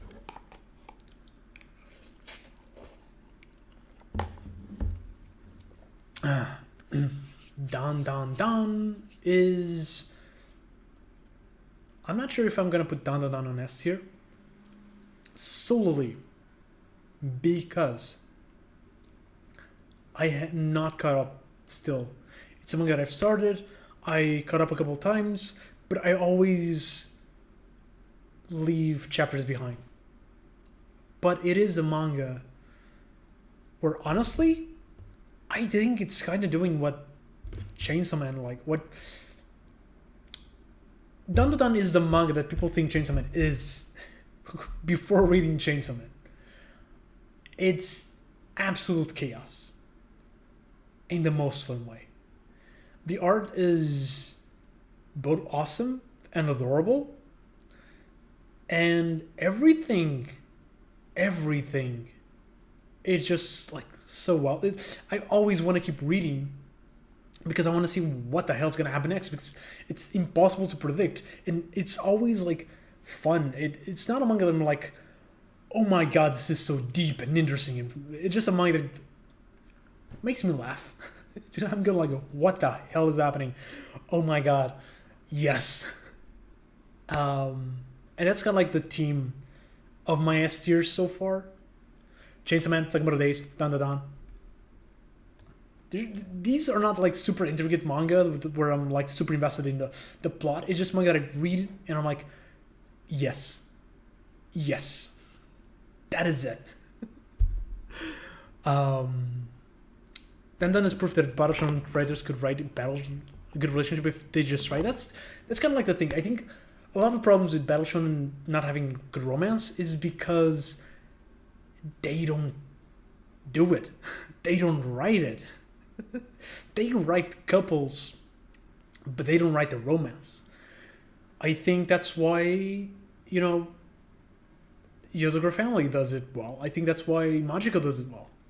I think to some degree, Undead Unluck does it well, because these are manga that actually write romance.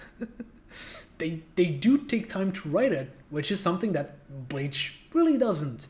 Naruto really doesn't. Reborn really doesn't. You know, just a bunch. I could just throw a bunch of like battle manga that it's not the focus. The romance is not the focus, and because of that, it never will be a good romance. It can be a passable romance. It can be a romance that you can be invested on, but it's never going to be amazing. And Dan by investing on that, it really does have a really fun romance angle as well. I really enjoy it. Dan, the manga that's way too insane. It's not the most insane manga that I've read, but it's definitely probably top 5. Dan is awesome, just so unique and appeals to everyone, even it's clearly for meatheads, yeah. Dan Sakamoto Days gotta be my favorite battle shonen to read weekly for sure. Yeah, they're fun. I think Chainsaw Man, exactly like Dan. They are very different, in my opinion, because Chainsaw Man is a little bit chaotic. Dan is insane. Dan is absolutely bonkers. It's drugs. Like the plot of Dan doesn't matter. Where Chainsaw Man, it's very important to the core story. I mean, sure, Fujimoto just kind of like throws things and then throws them out, but there's a very important plot going throughout the mind. There's like mysteries and everything. Dan doesn't give a shit. Dan's like, there's ghosts and aliens and they're weird and everything's gonna happen. That's Dan. So they are, even if they look similar, and if they have like similar elements to it, they are very, very different in it.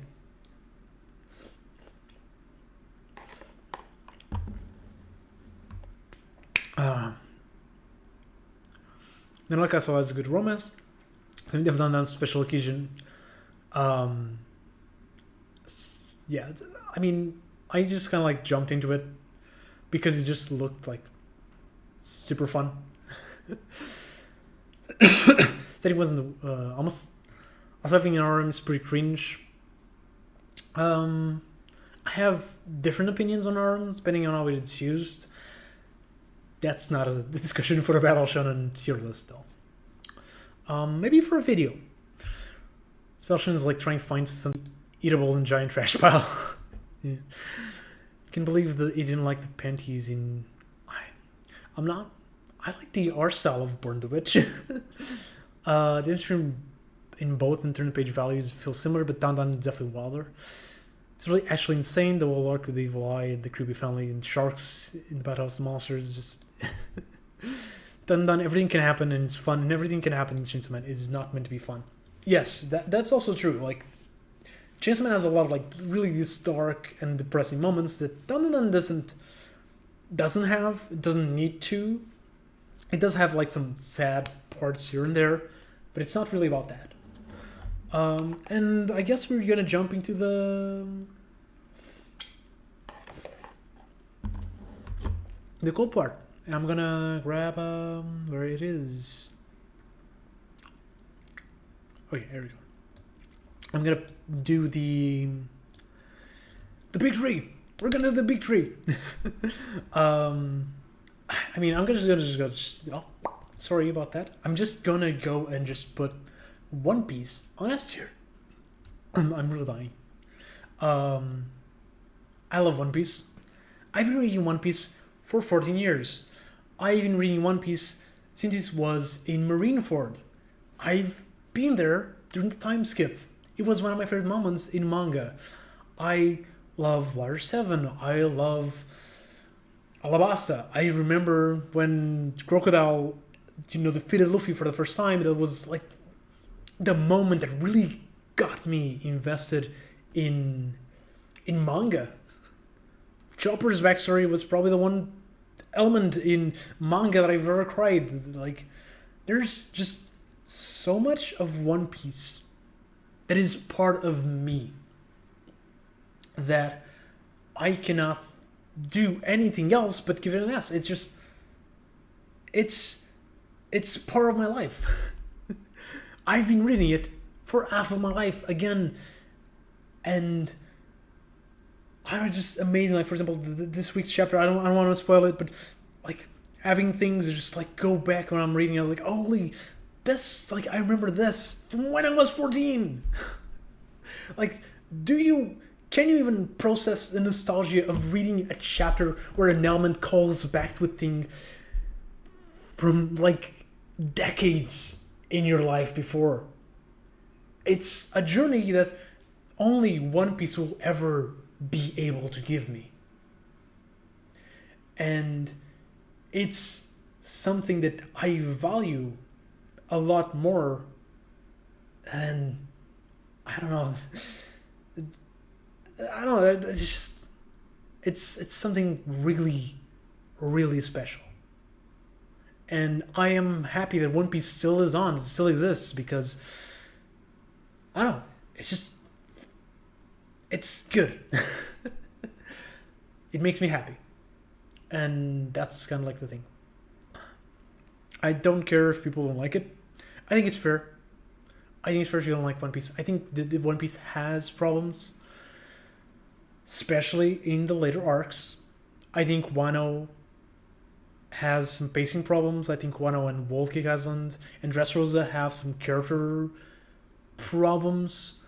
I think, I don't know, I think there's definitely like things in One Piece that can be criticized. But there's never going to be a manga.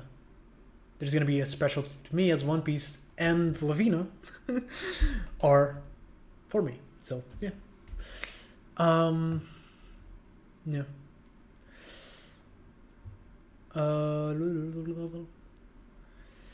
One Piece be at most. Well, we got that one. The One Piece is real. I mean, One Piece is still the Little Mermaid arc. I think the Mermaid arc, the Fishman arc, is kind of like the worst, in my opinion. That's the arc I enjoy the least. And I do gotta read Magi. I just haven't. And Orange said it's a loser moment, that I don't care. Skypiea is fun. I've reread Skypiea and it's fun.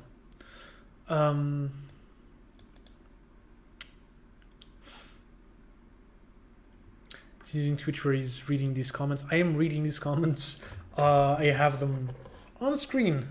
So yes, I'm reading the comments, because otherwise I just do a video if it wasn't to talk with you guys. See you around, OG. And thank you for being here.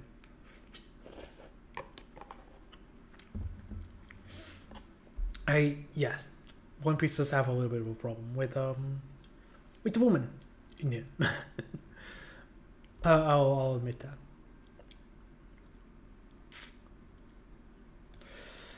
So yeah, Bleach and Naruto. I think these two are gonna go in the same tier. And the thing that I always say is that I think Naruto is a lot more consistent than Bleach. I think Naruto is a lot like I don't really remember a moment or many moments I should say in Naruto, many arcs where I was kind of like, man, this really sucks. I think even the parts where I didn't enjoy, like the beginning of the timescape of Shippuden, I thought was a little bit boring. The arc with Gaara, I think the final arc has a lot of problems. Especially at the time, I was a little bit tired of Naruto as well because I've been reading Naruto for I don't know, like 9 years at the time, and I was getting a little bit tired of it. But I think mostly it was always kind of fun. It had some really good arcs, some really, really fun arcs. I think especially at the beginning, I think I really liked the first half of Naruto more than the Shippuden. Shippuden has like some really cool high points though. The Pain arc, for example, things like that. I really like the Naruto character arc, or the Naruto character throughout most of Shippuden.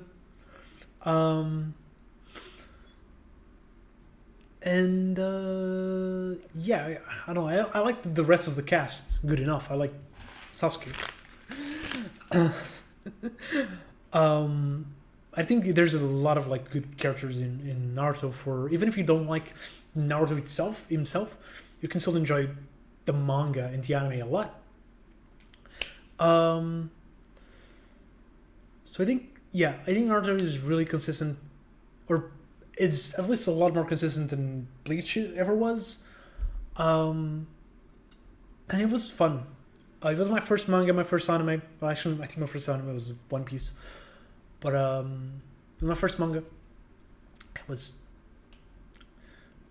pretty fun. I really enjoyed it. Bleach was my favorite manga early on.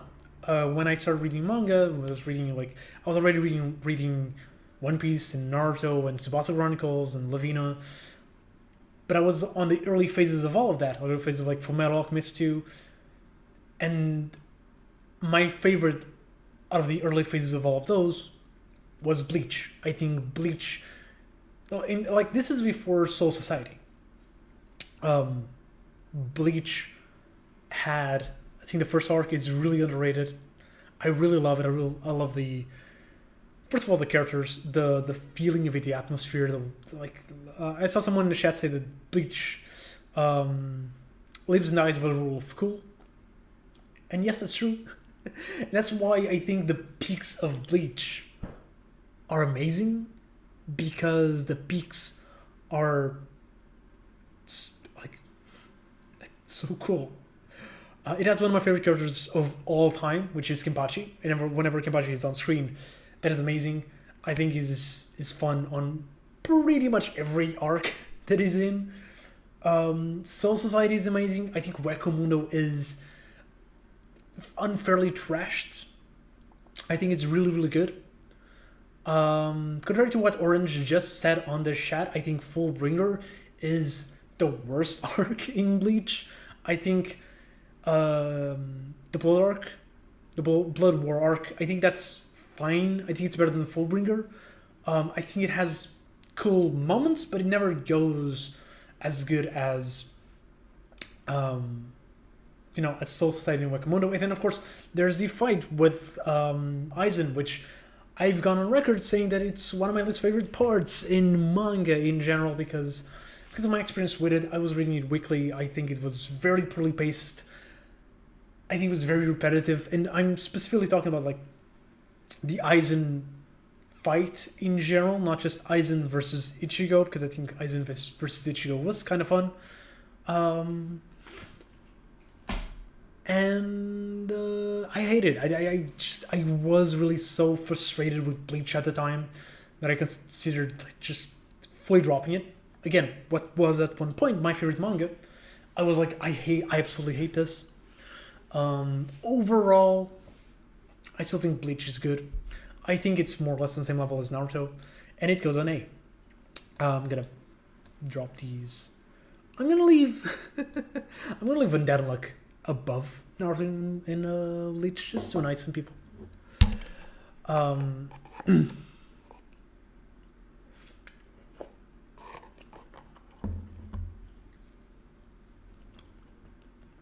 ah.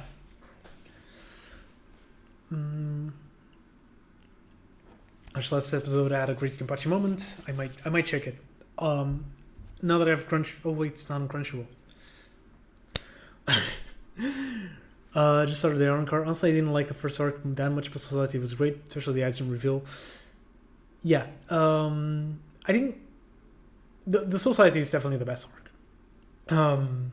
I think so. And then what was at the time for me the big fourth, Fullmetal Alchemist. When I started reading manga, those were the big ones.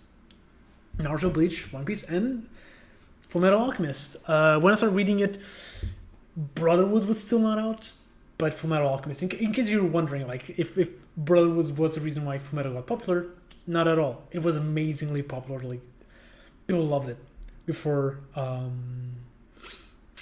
Fullmetal came out. For Brotherhood came out. I'm actually gonna put Fullmetal above all these others. I'm gonna put on S. I need to reread it. I need to absolutely reread Fullmetal Alchemist because I was reading it weekly or monthly because it was a monthly manga, and then I never gone back to it. So there's been 12 years, 11 years since I finished Fullmetal. So there's definitely a lot of things that I've kind of forgotten. Maybe on a reread, I would change my opinion. But from what I remember, it was really, really good. It was solid. It was one of my favorite battle shows at the time, especially the ending of Fullmetal Alchemist. The final arc, the final villain, that was. Sorry, someone's calling me. I'm just gonna turn off. The final arc, the villain of the manga was amazing. Still one of my favorite villains, honestly. I don't want to spoil because I know it's been 12 years, but some of you probably maybe haven't read it. And it still has one of my favorite endings of manga. So, yeah, I never watched the anime, neither the Brotherhood nor the original. So yeah, I got someone on the door, so I need to go check it out and maybe recover a little bit of my voice. Yeah, 5 seconds. I'm very sorry. They keep ringing.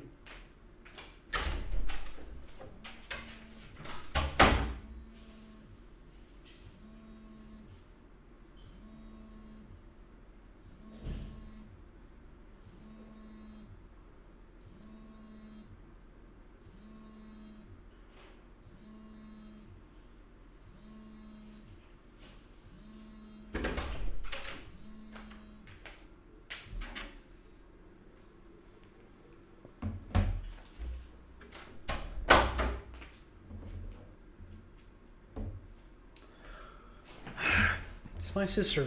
I really want to finish this stream though, but my sister clearly needs something from me, so I'm not gonna stop it. Again, I'm sorry for the break, but yeah, go pee. I don't know.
And I am back. Yes, Manga Shelf appreciation time. I hope you enjoy that. If you haven't seen any of my videos talking about my shelves. That's it for Full Metal, I guess, because I think I've said everything I wanted to say. 666 Satan, or O Parts Hunter in English, which is one of the few cases where I think the English name is far more fit for the manga than the Japanese one. Because 666 Satan sounds like super cool. It's not.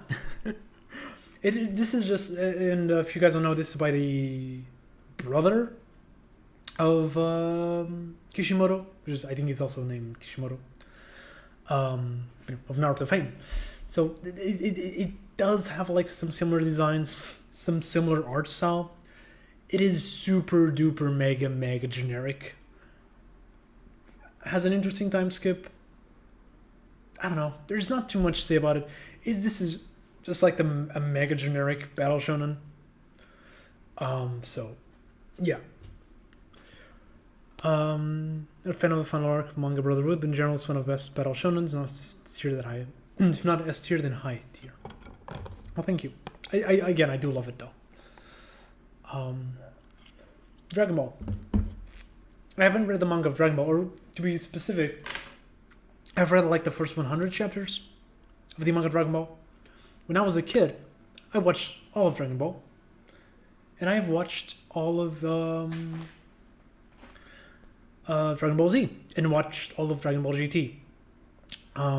When I was a kid, it was really big in Portugal. So yeah, I absolutely loved it back then. And it's been too long for me to remember the details. Most of the details of the story that I remember are from playing Budokai Tenkaichi and Budokai Tenkaichi 2 in my teen years.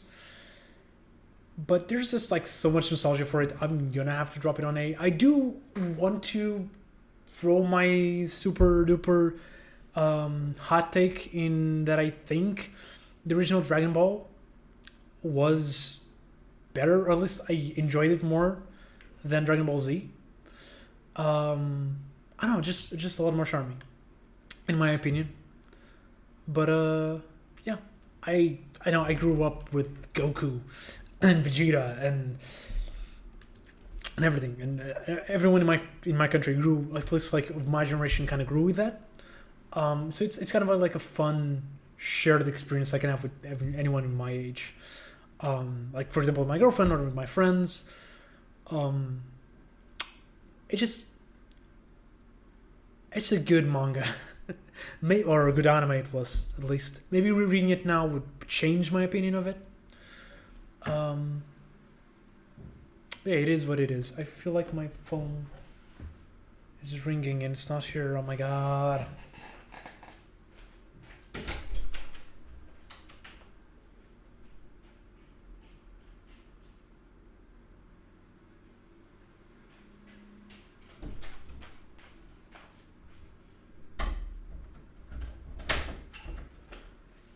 I am mass paranoid. It wasn't ringing. I'm sorry. I'm back. Oh, God. Why is it? I've tried to record this video like 3 times, and every time I've been massively interrupted. And only exclusively when I'm trying to record this video or do a stream, which is worse, I guess, have I been interrupted like this week. It's so annoying. Okay, we're in the final 2 rows.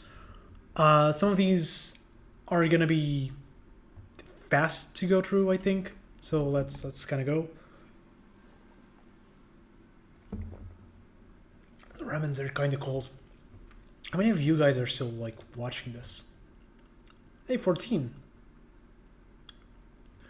How is the quality of the stream? Because the internet doesn't reach here, that well. on this room because it's on the other side of the house, and this house is kind of a little bit bigger than my previous one. So I don't think it reaches super duper well. I hope it's good. Reborn. I think Reborn. I enjoy the early arcs of Reborn, which a lot of people don't. I know like Rorin, for example, absolutely hated the Reborn early arcs. I think they were fun.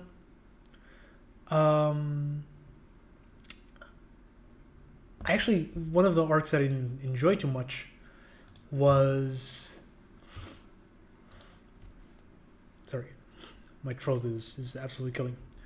One thing that I didn't enjoy too much, a lot of people did enjoy, was the future arc. I didn't care too much for the future arc, which I think is most people's favorite arc. My favorite arcs are the ones that actually aren't animated. The final two, I think they were the better ones. But overall, I think Reborn as a battle shonen, which is what it was for the most of its run, it was okay. It had some fun moments.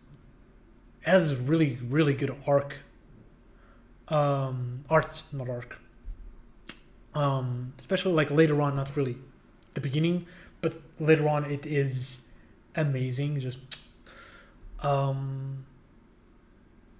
overall, I don't think Reborn was ever like the battle shonen. It was always like, it was there, it was fine, it was, it was decent. The fun arcs again were a bit better, and then the ending is the thing that absolutely ruined Reborn for me. I think the final chapter absolutely destroys every character development that Tsuna had throughout the entire manga, which was was a lot. I feel like they ruined the entire point of the manga, and I still don't fully understand why they did that, but they kind of did. So Reborn goes on C. Fairy Tail, I've watched, or I've read like 100 chapters of Fairy Tail. I think it was fine. I didn't like how each arc felt like so disjointed from each other. Really felt like there wasn't really many stakes or an overarching plot. It just feels like the mangaka was writing, arc by arc, which, to be fair, it's still kind of what I feel about Dragon Ball as well, about Dragon Ball Z, but I don't know, with Fairy Tail, I never felt like it was a fun manga. I probably will go back to it and try to finish it, but the idea that there's still like 400 chapters or 450 chapters for me to read, plus a sequel, which I'm probably not even gonna touch, really kills it for me. So based on the first 120 chapters, I'm gonna put it on C as well. I think it has like fun moments, but overall just it's okay. It's okay. I don't think it's as horrible as a lot of people, call it. I think it very much suffers from being generic but decent, which a lot of people don't like, which is fair.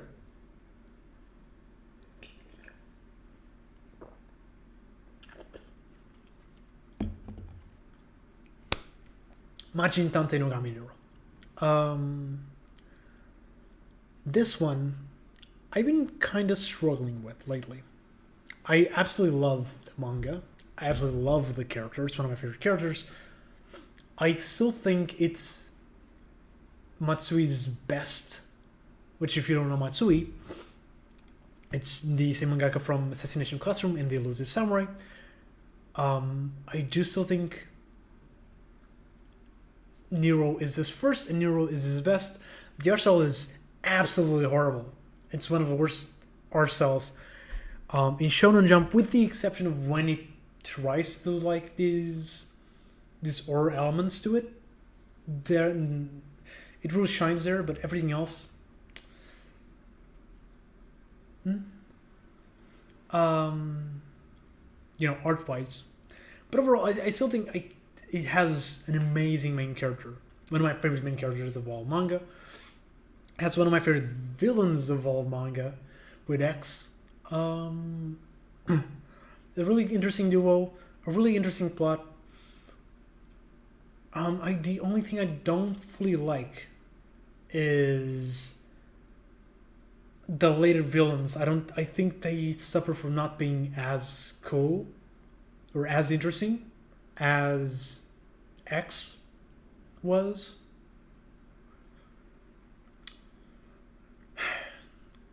Normally, I would put it on S tier, but I think I'm gonna put it on high hay. But no, I don't know. It's a good manga. I've talked about it tons in this channel as well.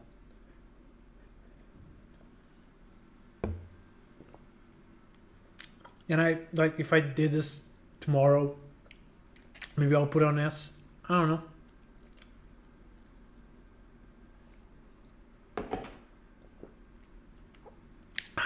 I really am dying.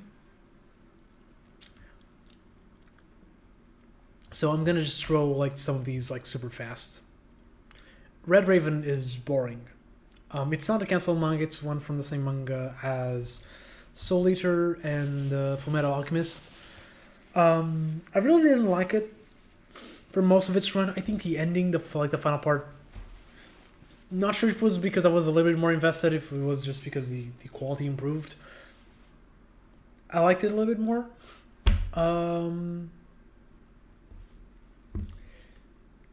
But it is not that good of a manga. Deadman Wonderland, I remember really liking it a lot. Back in the day where I was a little bit of an edgy teen, which was when the anime came out. I remember really liking Shiro. But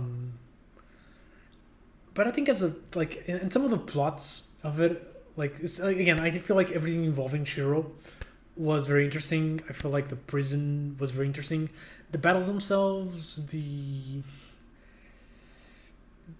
I don't know, they weren't the best. I feel like this is definitely a manga that I would dislike a lot more had I read it now than back then. So I'm gonna put it on C, maybe a little bit higher. Here.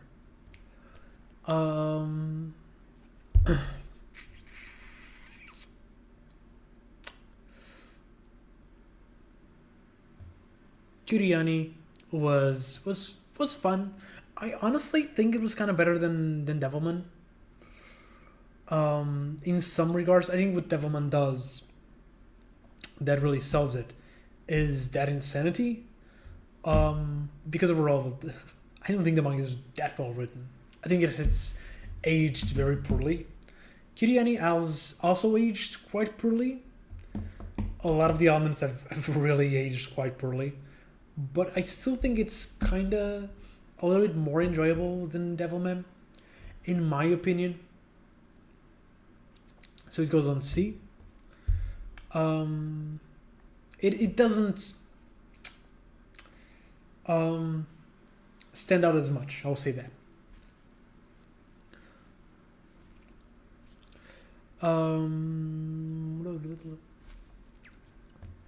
I'm just gonna have to rush some of these. JoJo. Okay, so part 1 of JoJo. I absolutely okay, I'm not gonna put that low. I absolutely hate the first part of JoJo. I think it has bad art. I think it has horrible main characters. I absolutely hate Jonathan. I think Dio is the best main character of the part 1, but even still, I still think Dio is the worst villain of JoJo that I've read so far, which is the first 5 parts. I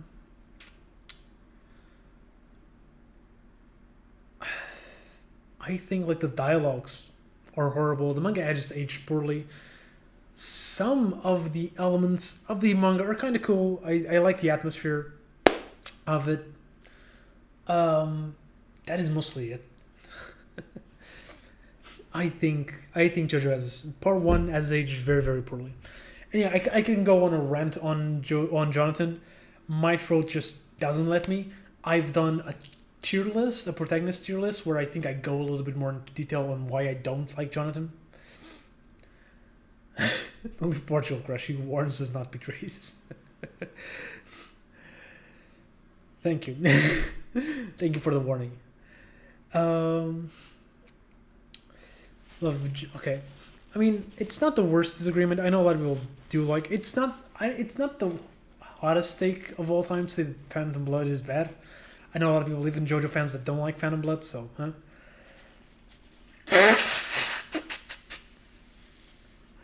So, part two is an S. Is a C. I think it still has a lot of the problems that part one has. I still think the art style is kind of ugly. I still think the dialogues are not as good. But what it does have is a better cast. I should mention that I think the power system, which I forgot the name, but the light breath thing, it's not as cool. I mean, it really does feel like a ripoff of a Fist of the North Star, but not as good. But then, yeah, part two has a great cast. I think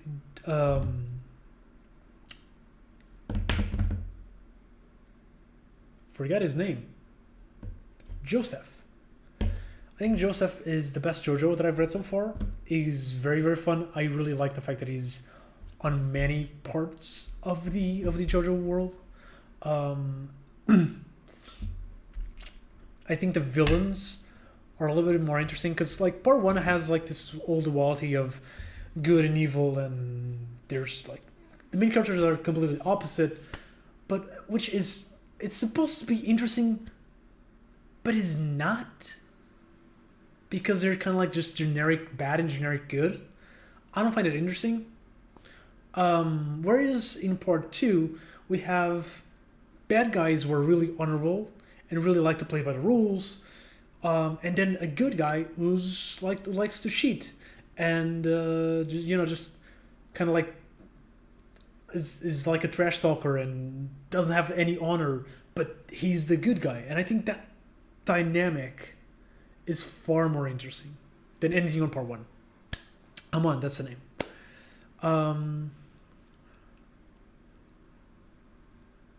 But yeah, I think there's a lot. The cast is really a lot more fun. That's the thing. That's what sells me. Part 3 also goes into C, a little below part 2. I don't think like Dio is better than Wam or Cars.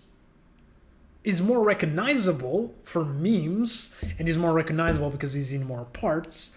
But Dio in part 1 sucks ass. Leo in part 3 sucks a little bit of ass. I mean, he's still like the least interesting of the villains, but at the very least, he has like an amazing, final battle, which, and a good stand. So I think Dio in part 3 is a lot better than Dio in part 1.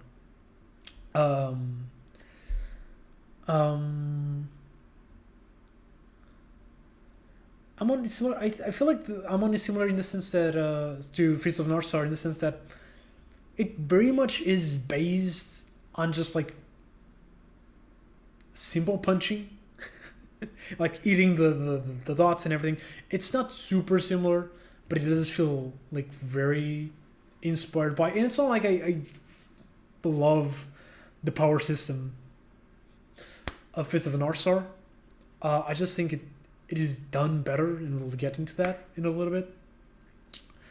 Part 3.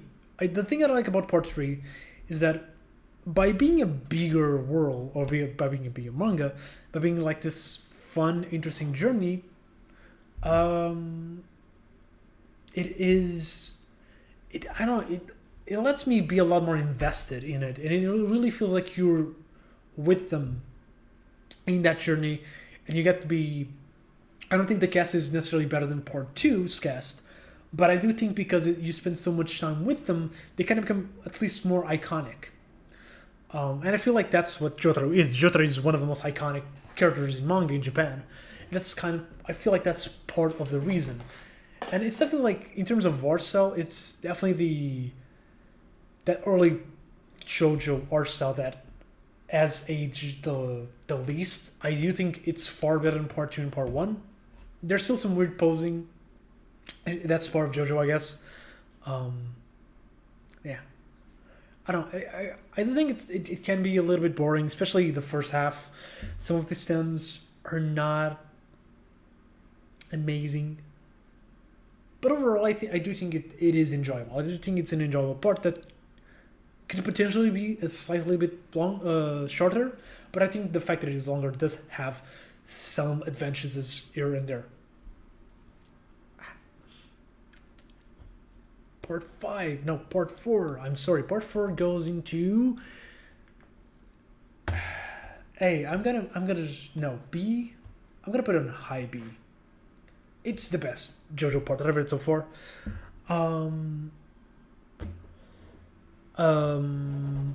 I think it has really fun characters. I think it really improves the stands of Part 3.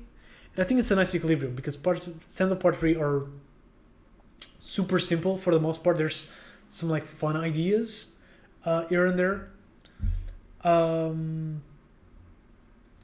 But in Part 2, there's a lot more complex, fun, interesting stands in here. They're not like too confusing because I think Part 5 will get into there afterwards. But I think Part 5 does have a lot more confusing stands that I find it kind of annoying. Part 4, I feel like it's the perfect equilibrium of the power system. It's my favorite in terms of stands. I think in terms of casts, it's still not as good as Part 2. I do think there's a lot of really good characters there. I do think it's the second best main character out of the ones that I've read. And yeah, it overall lends itself to be my most enjoyable part in JoJo. And also because it has the best villain. I don't know how people think that Dio is better than Kira. If you do think that, I mean, it's your opinion. You must have your reasons, but I don't know. Kira just looks like so much more interesting, and his introduction in the story is really where the manga sold me into it. And the final battle against him is the most interesting battle in JoJo's that I've read so far as well. So, yeah, it's overall the best. I'm gonna put Part 5 on C below Part 3. It's my second least favorite part, but I do think Part 2, 3, and 5 are around the same level. I'm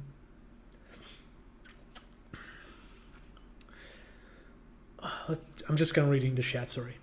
Sense of a weak format is great too. Rocky gets to showcase all these weird ideas in full force. Yeah, I agree. I do think JoJo in general is still stand of the week. Even in Part 4 and 5 just does it a little bit different. But that's still what it is. JoJo has an edge that makes it better than most shonen for me, and that's the fights. Vanilla Ice fight is great.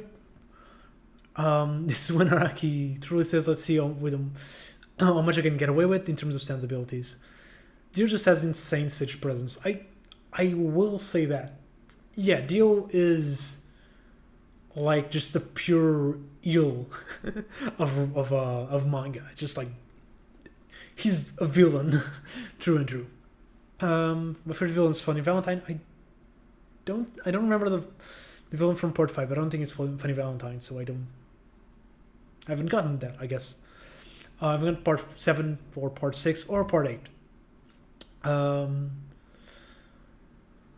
Part 5. I think Part 5 overall has the best cast. I don't like Giovanni that much. He's better than Jonathan, for sure. But I do think he's the worst character of the cast itself. He's really supported by everyone else, in my opinion. The villain is fun, but the thing that I like the setting, the story. I do like everything about Part 5, with the exception of the battles. The stands get way too complicated. There's a lot of like points here where characters reach conclusions about stands that I think are just stupid conclusions. Where I feel like they are real just because, or they are correct just because Araki wanted them to be correct. And there's like no rhyme or reason as to how these characters even came up with these reasons, and there's no backup reason as to why they're correct, except eventually they are. And again, there's a lot of battles, especially the final fight, were just absolutely confusing, and it makes no sense, and you just end up like not understanding anything, and it's not fun. So that's kind of what ruined Part 5 for me from being the best part. Oh my god, my throat. Yeah, Geo just... Yeah, I think that's the problem when I don't like Geo is... It really didn't do much in them. Or it does, but it doesn't really show his personality a lot. So I can't truly enjoy it. Oh my god. Sensei goes on F. I absolutely hate Saint Seiya. Is one of my least favorite manga from Jump. Honestly, I hate it more than I hate most canceled manga. I'm probably gonna do a full-on review on Saint Seiya to be killed by some Latino dude, but okay, so let's go to reasons. I think Saint Seiya overall has aged horribly. It has good ideas, and some of these good ideas, it was either the first to implement it or one of the very first to implement it. Like Saint Seiya wasn't cancelled. I hate it more than I hate canceled manga. With the exception of like Guardian of the Witch and Hard Blood Oats.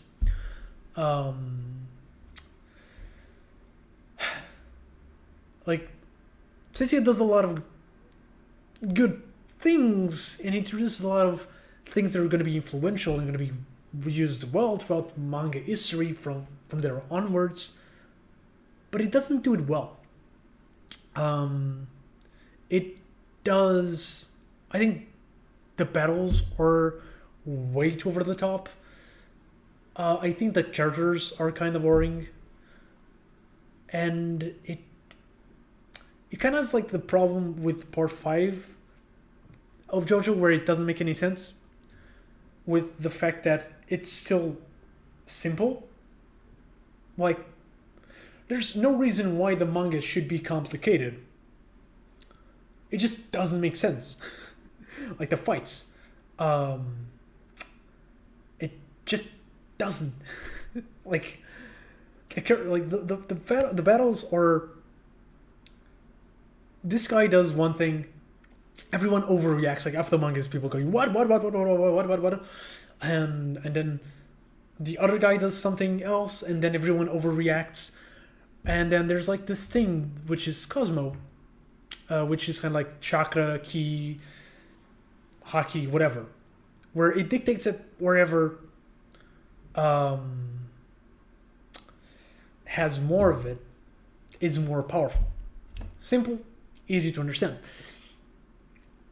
With one exception, one little rule that makes Cosmo be different. In that if Cosmos has kind of like the will, and the will of Cosmo is that Seiya, the main character, will win. That's what the... Imagine if Chakra wanted Naruto to win, and because of that, every chakra of every character, like the overall chakra of Naruto, would bend itself to make Naruto win every fight. And at that point, what's the point? Like, Saint Seiya is gonna like Seiya is gonna fight like this guy who is like super powerful that should beat him, but then there's actually no stakes because we know that since that Seiya is gonna win, and it's not really because we know that main characters win. It's because we know that even if he's losing, the power system itself is gonna bend. It's gonna like curve itself to make Saint Seiya be stronger at a certain point. It makes no sense. I mean, I hate it. I hate that. It makes no sense to me. What you said is almost all shonen. There's OP, Naruto, Bleach. I don't think they work exactly the same. Because I feel like the way that Cosmos work in Saint Seiya really kills any stakes. Like, we know that chakra, for example, in Naruto, like, Naruto has tons of chakra, and so therefore he's gonna use them and be, like, super powerful. But it still needs to learn how to use them. It's not like chakra is itself making Naruto win. I don't know. It's weird.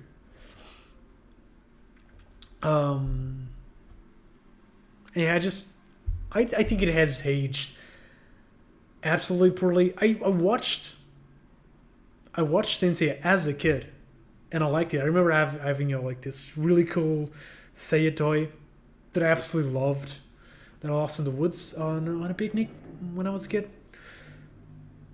But my experiences reading it as an adult were not fun at all.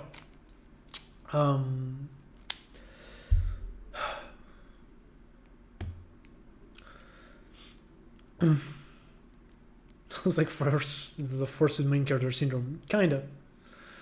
Yeah, Fist of North Star, I think it's an A. It is everything that all these old manga kind of are, but well executed. Like, it's simple.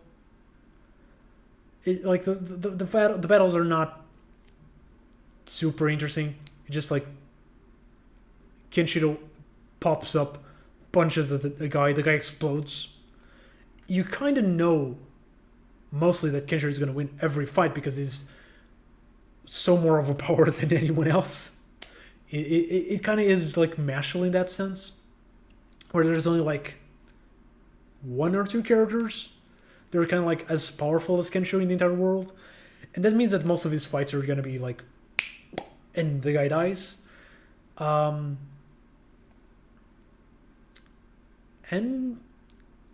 yeah, I'll see Alvish. Thanks for Rafs. I don't know how you want to pronounce your name be pronounced, but thank you for being here.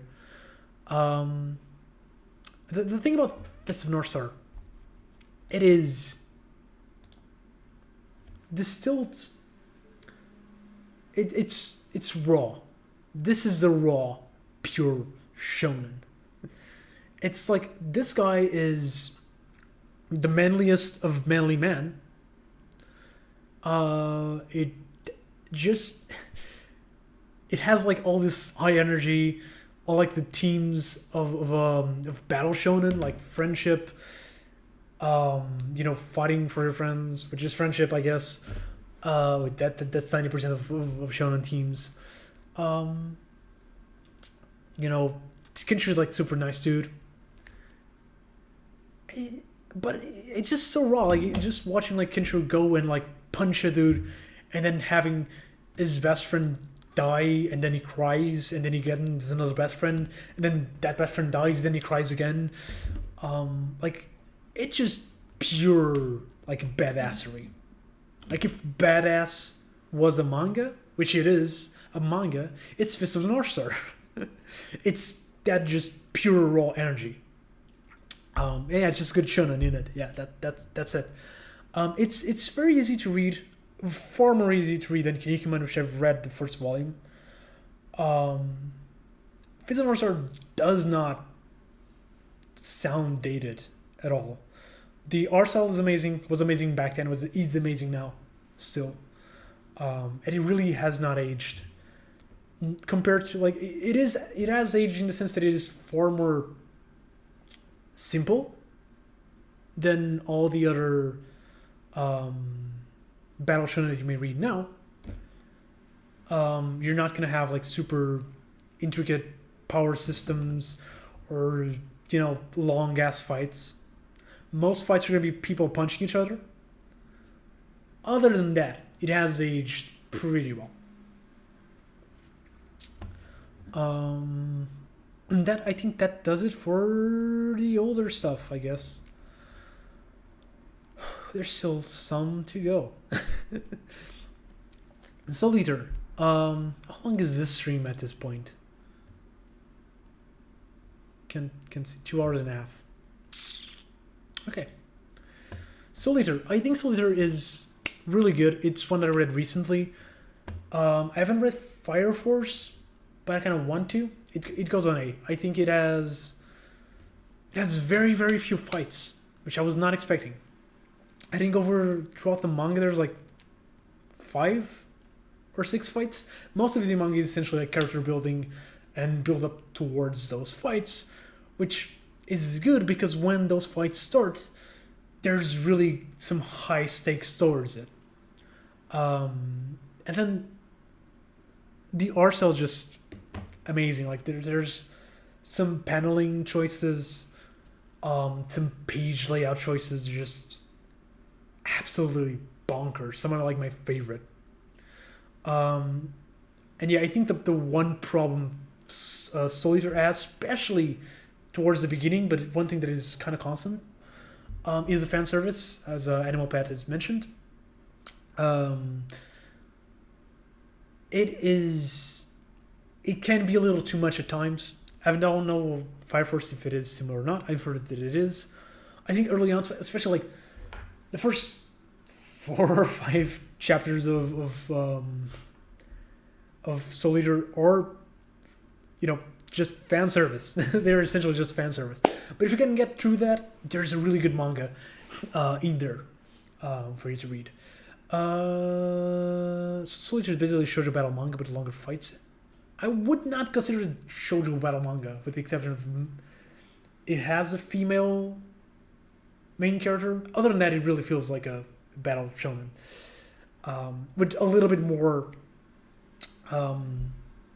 build up, I guess, which is not that unique. I feel like One Piece is essentially 90% build up as well. I was reading, is Redwood not there? Redwood is on F tier. I'm very sorry if you're a fan, but I don't like it. I've mentioned it on the channel like 3 times, I think, or 4. I don't know. Mugen Roji. This one is the one that I feel like it is like Phantom's here, but it is better than Phantom's here. Essentially, it kind of does the same thing where you have this exorcist. He has to go through. He's he's a genius in his realm. He has like this sidekick, and he goes into like solving cases of supernatural abilities, and just kind of like has this little elements of like horror to it, like these really cool horror pages. They're done differently than Phantom. Well, I mean, they're not really done differently than Phantom's here. The art style is just different. And then there's like the fact that Roji, or Muyo actually, which is the main character, actually summons the monsters that he gets or that he defeats. But overall, I think the series are kind of similar. But Muyo and Roji, first of all, it is a completed manga. It lasted for like 20 or something volumes. It is better. I think the characters are better. I think it kind of fails in a little bit of character development here and there. And I think the villain, it's not necessarily that the villain is the best, but I think like the relationship between the villain and the main character is really, really well done. And I enjoy that. And yeah, I think the final arc is pretty epic. It is not like a full-on battle. It's kind of like a race against time, where they have to do certain things and reach certain places before a certain time for the character the villain becomes overpowered. And it's pretty fun. It's kind of sad that they had That's not actually the final arc. That's the second to the last arc. Then the final arc is very, very underwhelming. That kind of killed the hype for me. It should have ended before. But overall, I think it is pretty unique and pretty fun manga. It's very, very underrated. If you haven't read it, please go read it or go watch the anime, which came out in 2018, which is 10 years after the manga was actually released or finished, I think. Yeah. Think about the great focus on characters, build on very few fights. The fact that being focused on characters does not make it a shoujo manga. A lot of battle shonen, a lot of shonen manga is focused on characters. That's not a shoujo trope. Orange. It's not. Roji final arc didn't really need to exist. Yeah. Yeah, I agree with that. I agree. That's what I said. Anti-common. Anti-common goes on C. Anti-common is not 100% a battle shonen, but it's kind of like this cult it in Japan. Even though it's short, I think it's like 3 or 4 volumes.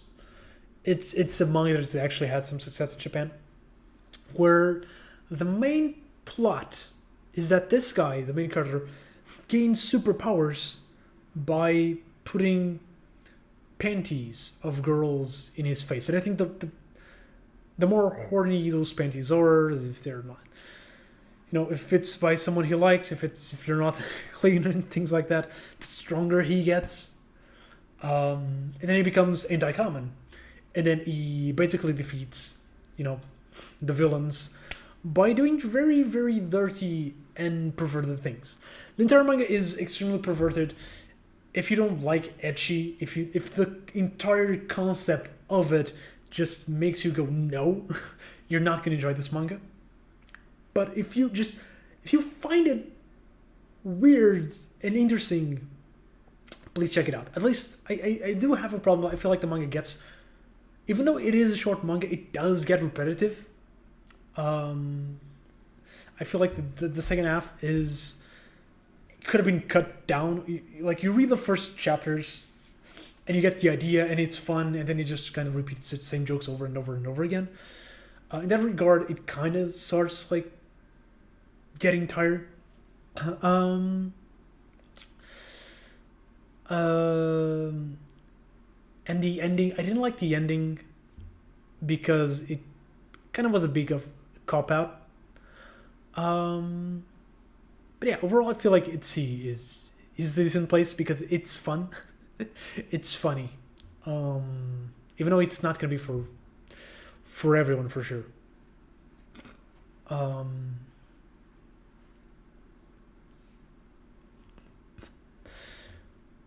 Baki. And I guess I'm gonna start with part 1. Actually, I'm just gonna drop the 2 parts on B. I've only read part 1 and part 2. I think part 2 is slightly better than part 1. I do like the tournament of part 1.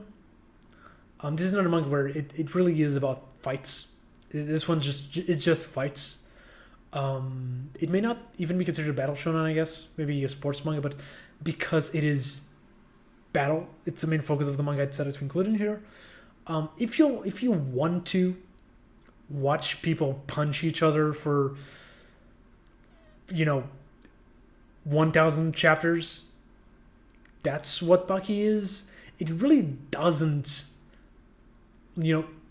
waste time.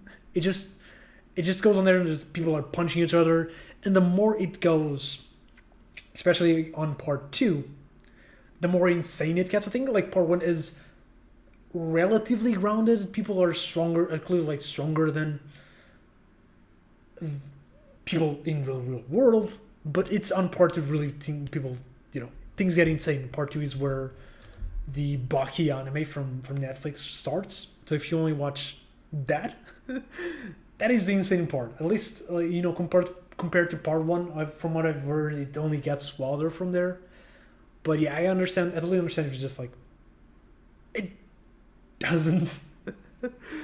It doesn't make sense. But yeah, it doesn't need to make sense. Baki doesn't need to make sense. Baki doesn't need to have an intricate plot. Baki is just about people punching each other. And it's just pure goddamn fun. It's a very easy read. You can read the 40 volumes of part 1 in like a week. It is that easy to read. So yeah. Drinking Arc was the best part of part 1, actually. Yeah. It has like a really emotional ending, which you kind of are not expecting from Baki. But it does. And yeah, Baki kind of led to Beastars because Baki is from the father of the author of Beastars, which I still haven't read Beastars, but I kind of wanted to.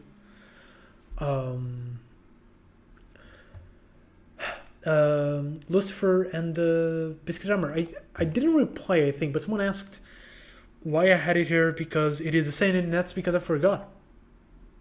It is a seinen. It's the only one from this author that I put here because it does have other manga. My favorite of his manga that I've read so far is Spirit Circle, but I don't think Spirit Circle is a battle shonen. I wouldn't consider it such. Lucifer kind of is. I'm gonna put it on B. I think it's fairly unique. It is very different than any other battle shonen. Maybe because it is a seinen, I suppose. But it does feel like the focus isn't really on fights. It really is manga that focuses 100% on just the characters. And how they relate to each other. And it is quite an interesting manga to read. If you want something that is kind of like a battle shonen but is far different in atmosphere, you'll read Lucifer and the Biscuit Hammer.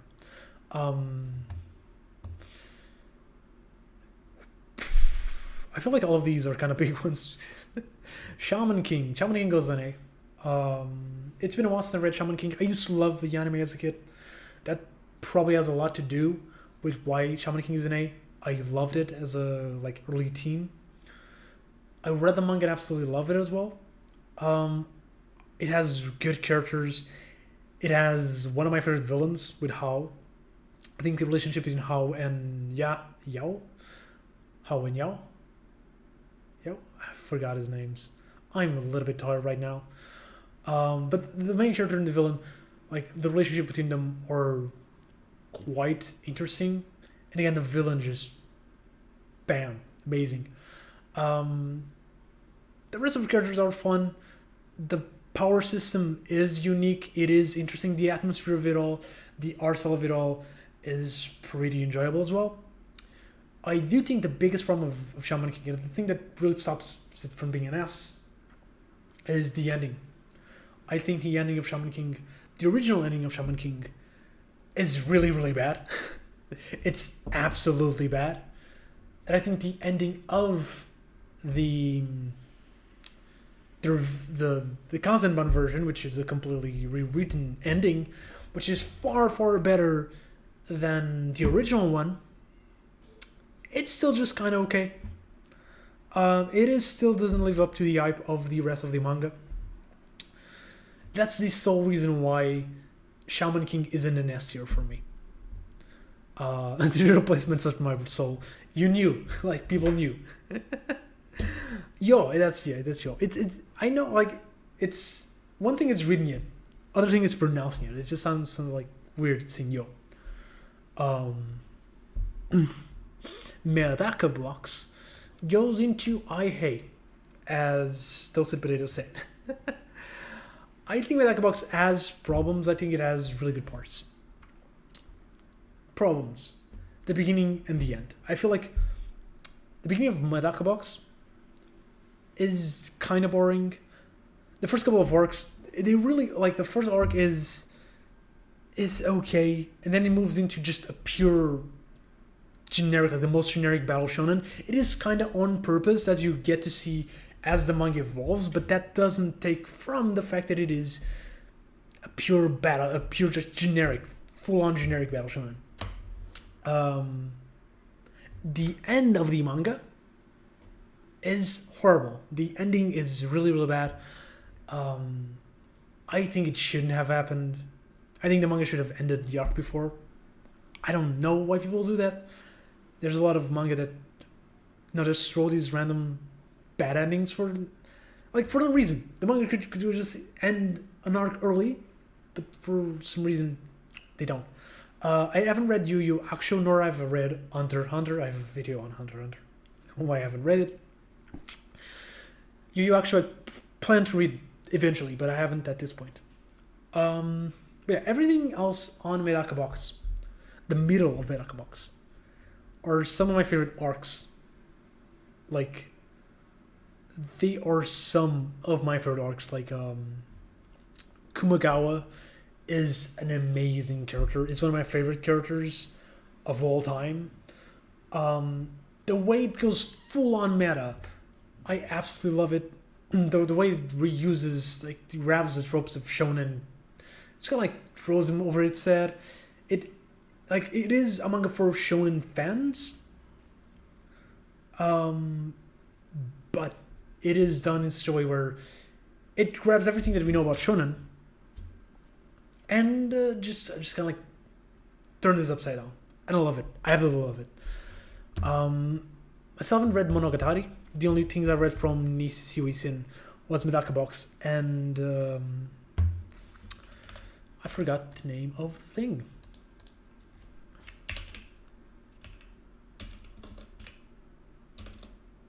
I forgot how to read it.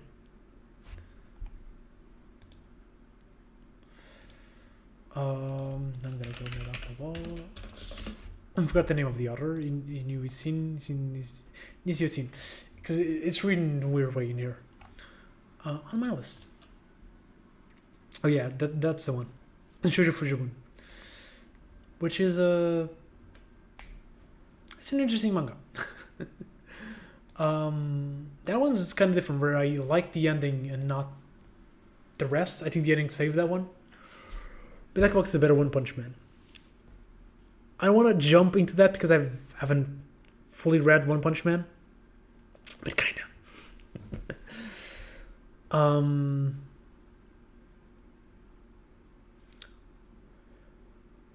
Assassination Classroom. I think Assassination Classroom is kind of like a B, high B. I like it. I really, really like the ending. I really, really like the character arcs of some of the characters. I think it has too many characters, but overall, I think that's still its strong point. Assassination Classroom was a super weird manga for me because I didn't really care much about battles. I really didn't care much about the action. I really didn't care much about the comedy of the manga. But just the characters themselves really made up for everything else. It's something that I've read since, like, weekly from chapter 1 to chapter end. And one that I enjoyed most of it. Some chapters are a little bit more boring than others. But overall, I like Matsui is such a weird, strange, wacky mangaka. That's Read Nero, that's Read Assassination Classroom. And even though is more grounded, it's still True Elusive Samurai. He has a way of writing stories that is just so unique to him that it stands out. Even if there's a lot of things you don't care about the manga, it really stands out. I think that's why Assassination Classroom, especially because it improves a lot of his other elements. Even though I do prefer Nero, as I've said, I do think there's definitely some elements of Nero that were improved in Assassination Classroom. I do think that's why it became as popular as it did when it was running.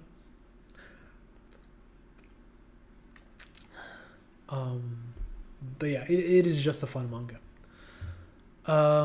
My Hero Academia goes on a... I'm gonna drop it below Undead Unlock. I feel like this is a bit of an odd take, so you guys let me know. But I think since All for One and All Might's fight, the manga is really started improving and hasn't stopped. Since I think it will be like season 3 of the anime. From what I know, the ending of season 3, like that final battle, it just has improved so much, in my opinion. I know a lot of people don't agree with that. I know a lot of people prefer the early seasons of My Hero Academia.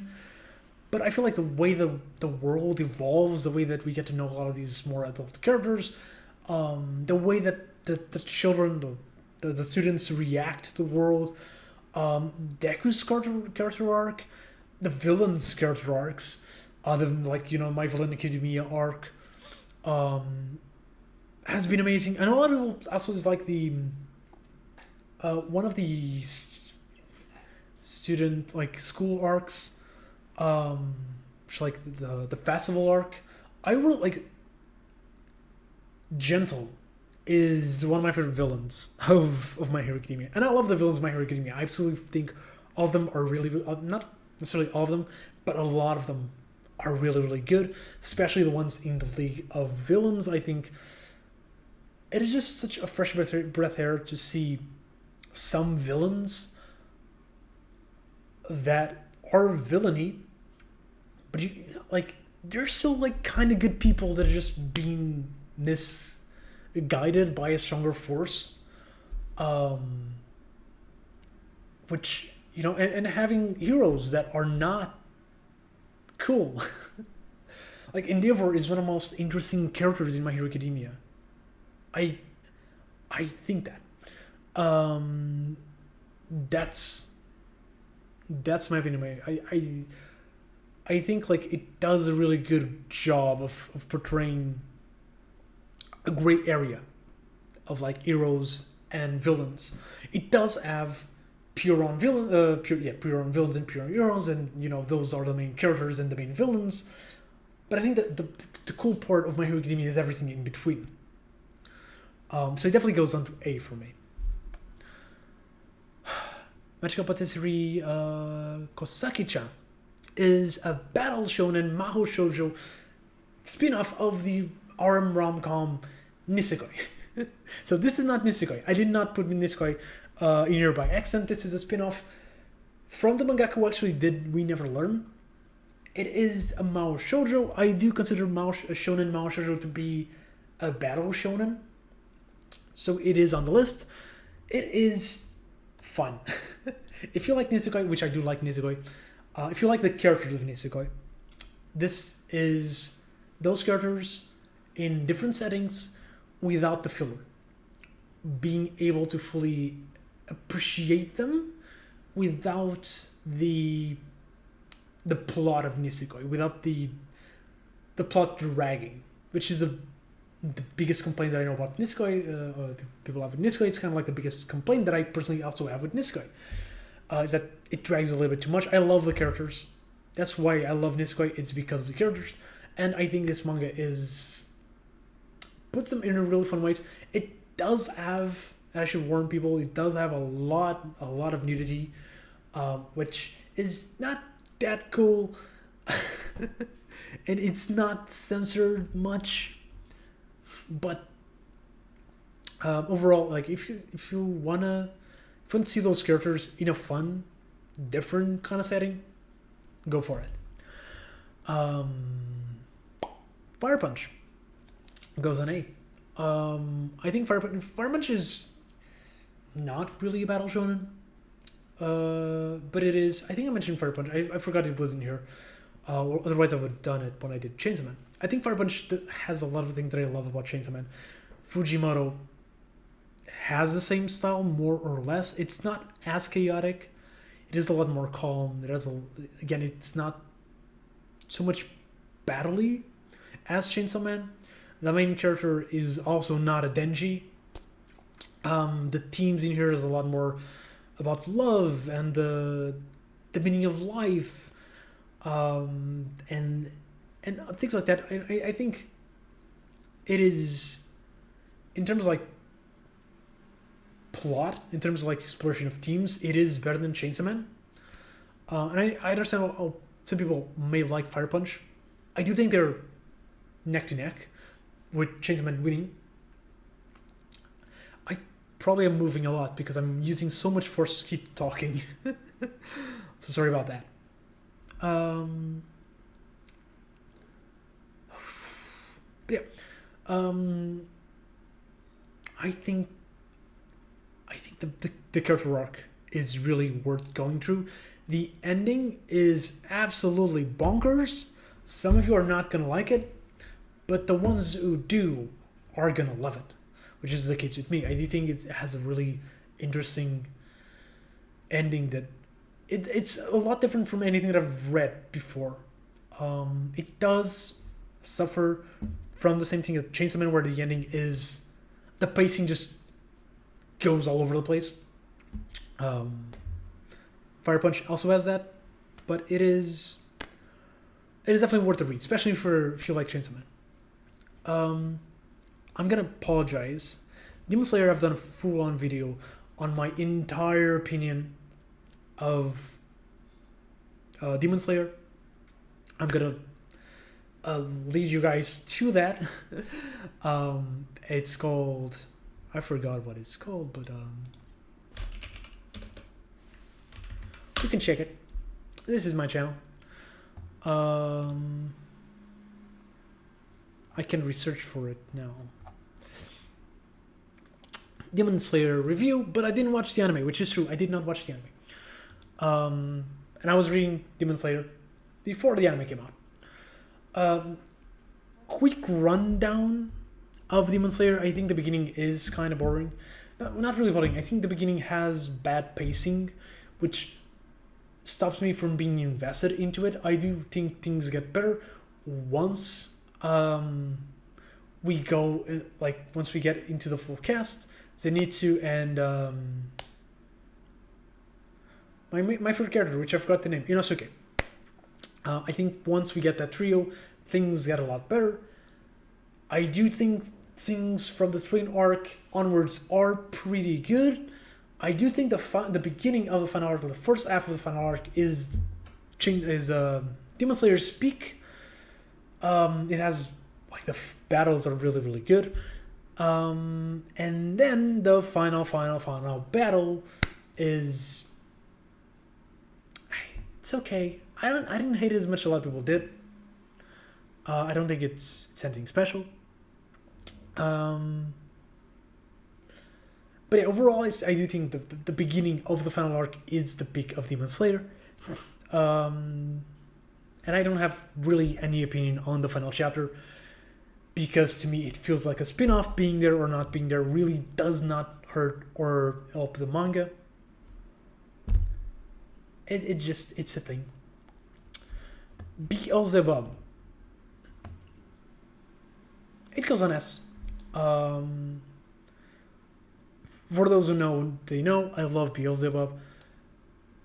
It's not the best manga, but it is the funniest manga. Like I mentioned with Arbol and Dolphin.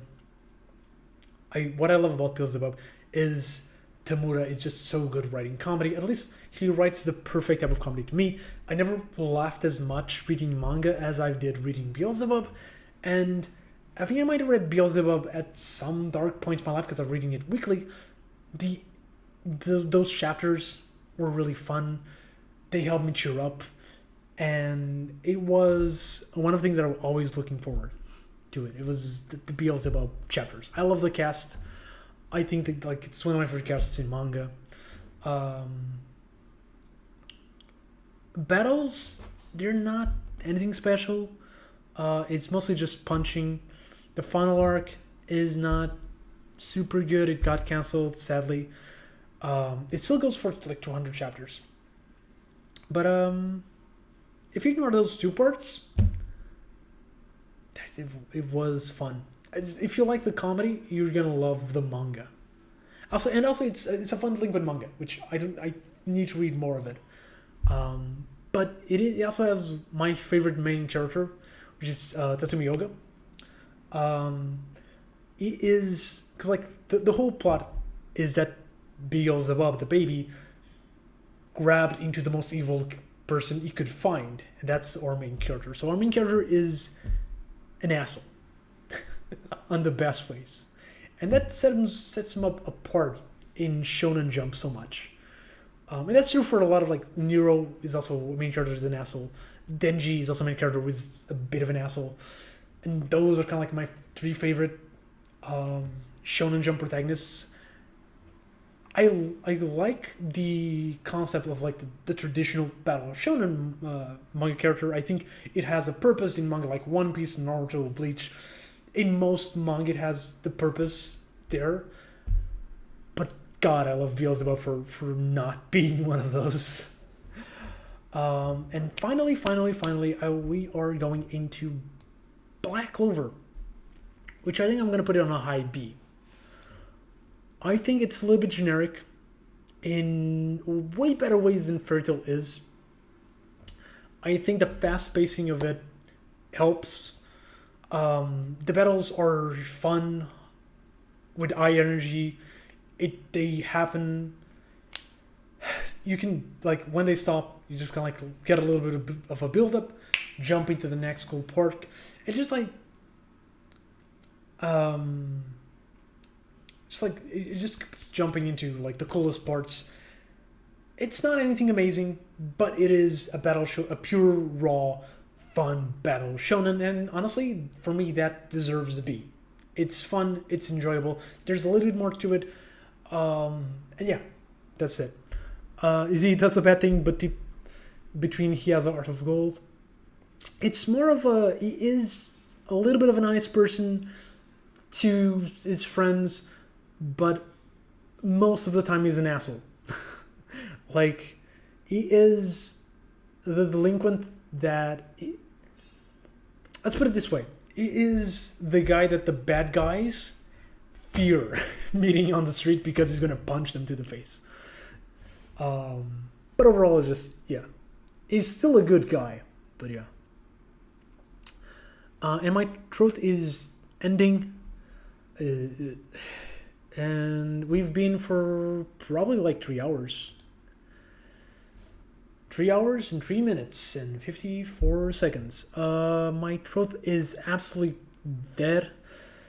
The tier list is done. My girlfriend is at home already. I am gone, my friends. I am gone. Thank you all for being here with me. I hope you enjoyed the tier list. I know you didn't. I know you hated it. But yeah, that is it. And if you watched until here, thank you very much. And I'll see you next video. And now the weird part where I close the thing.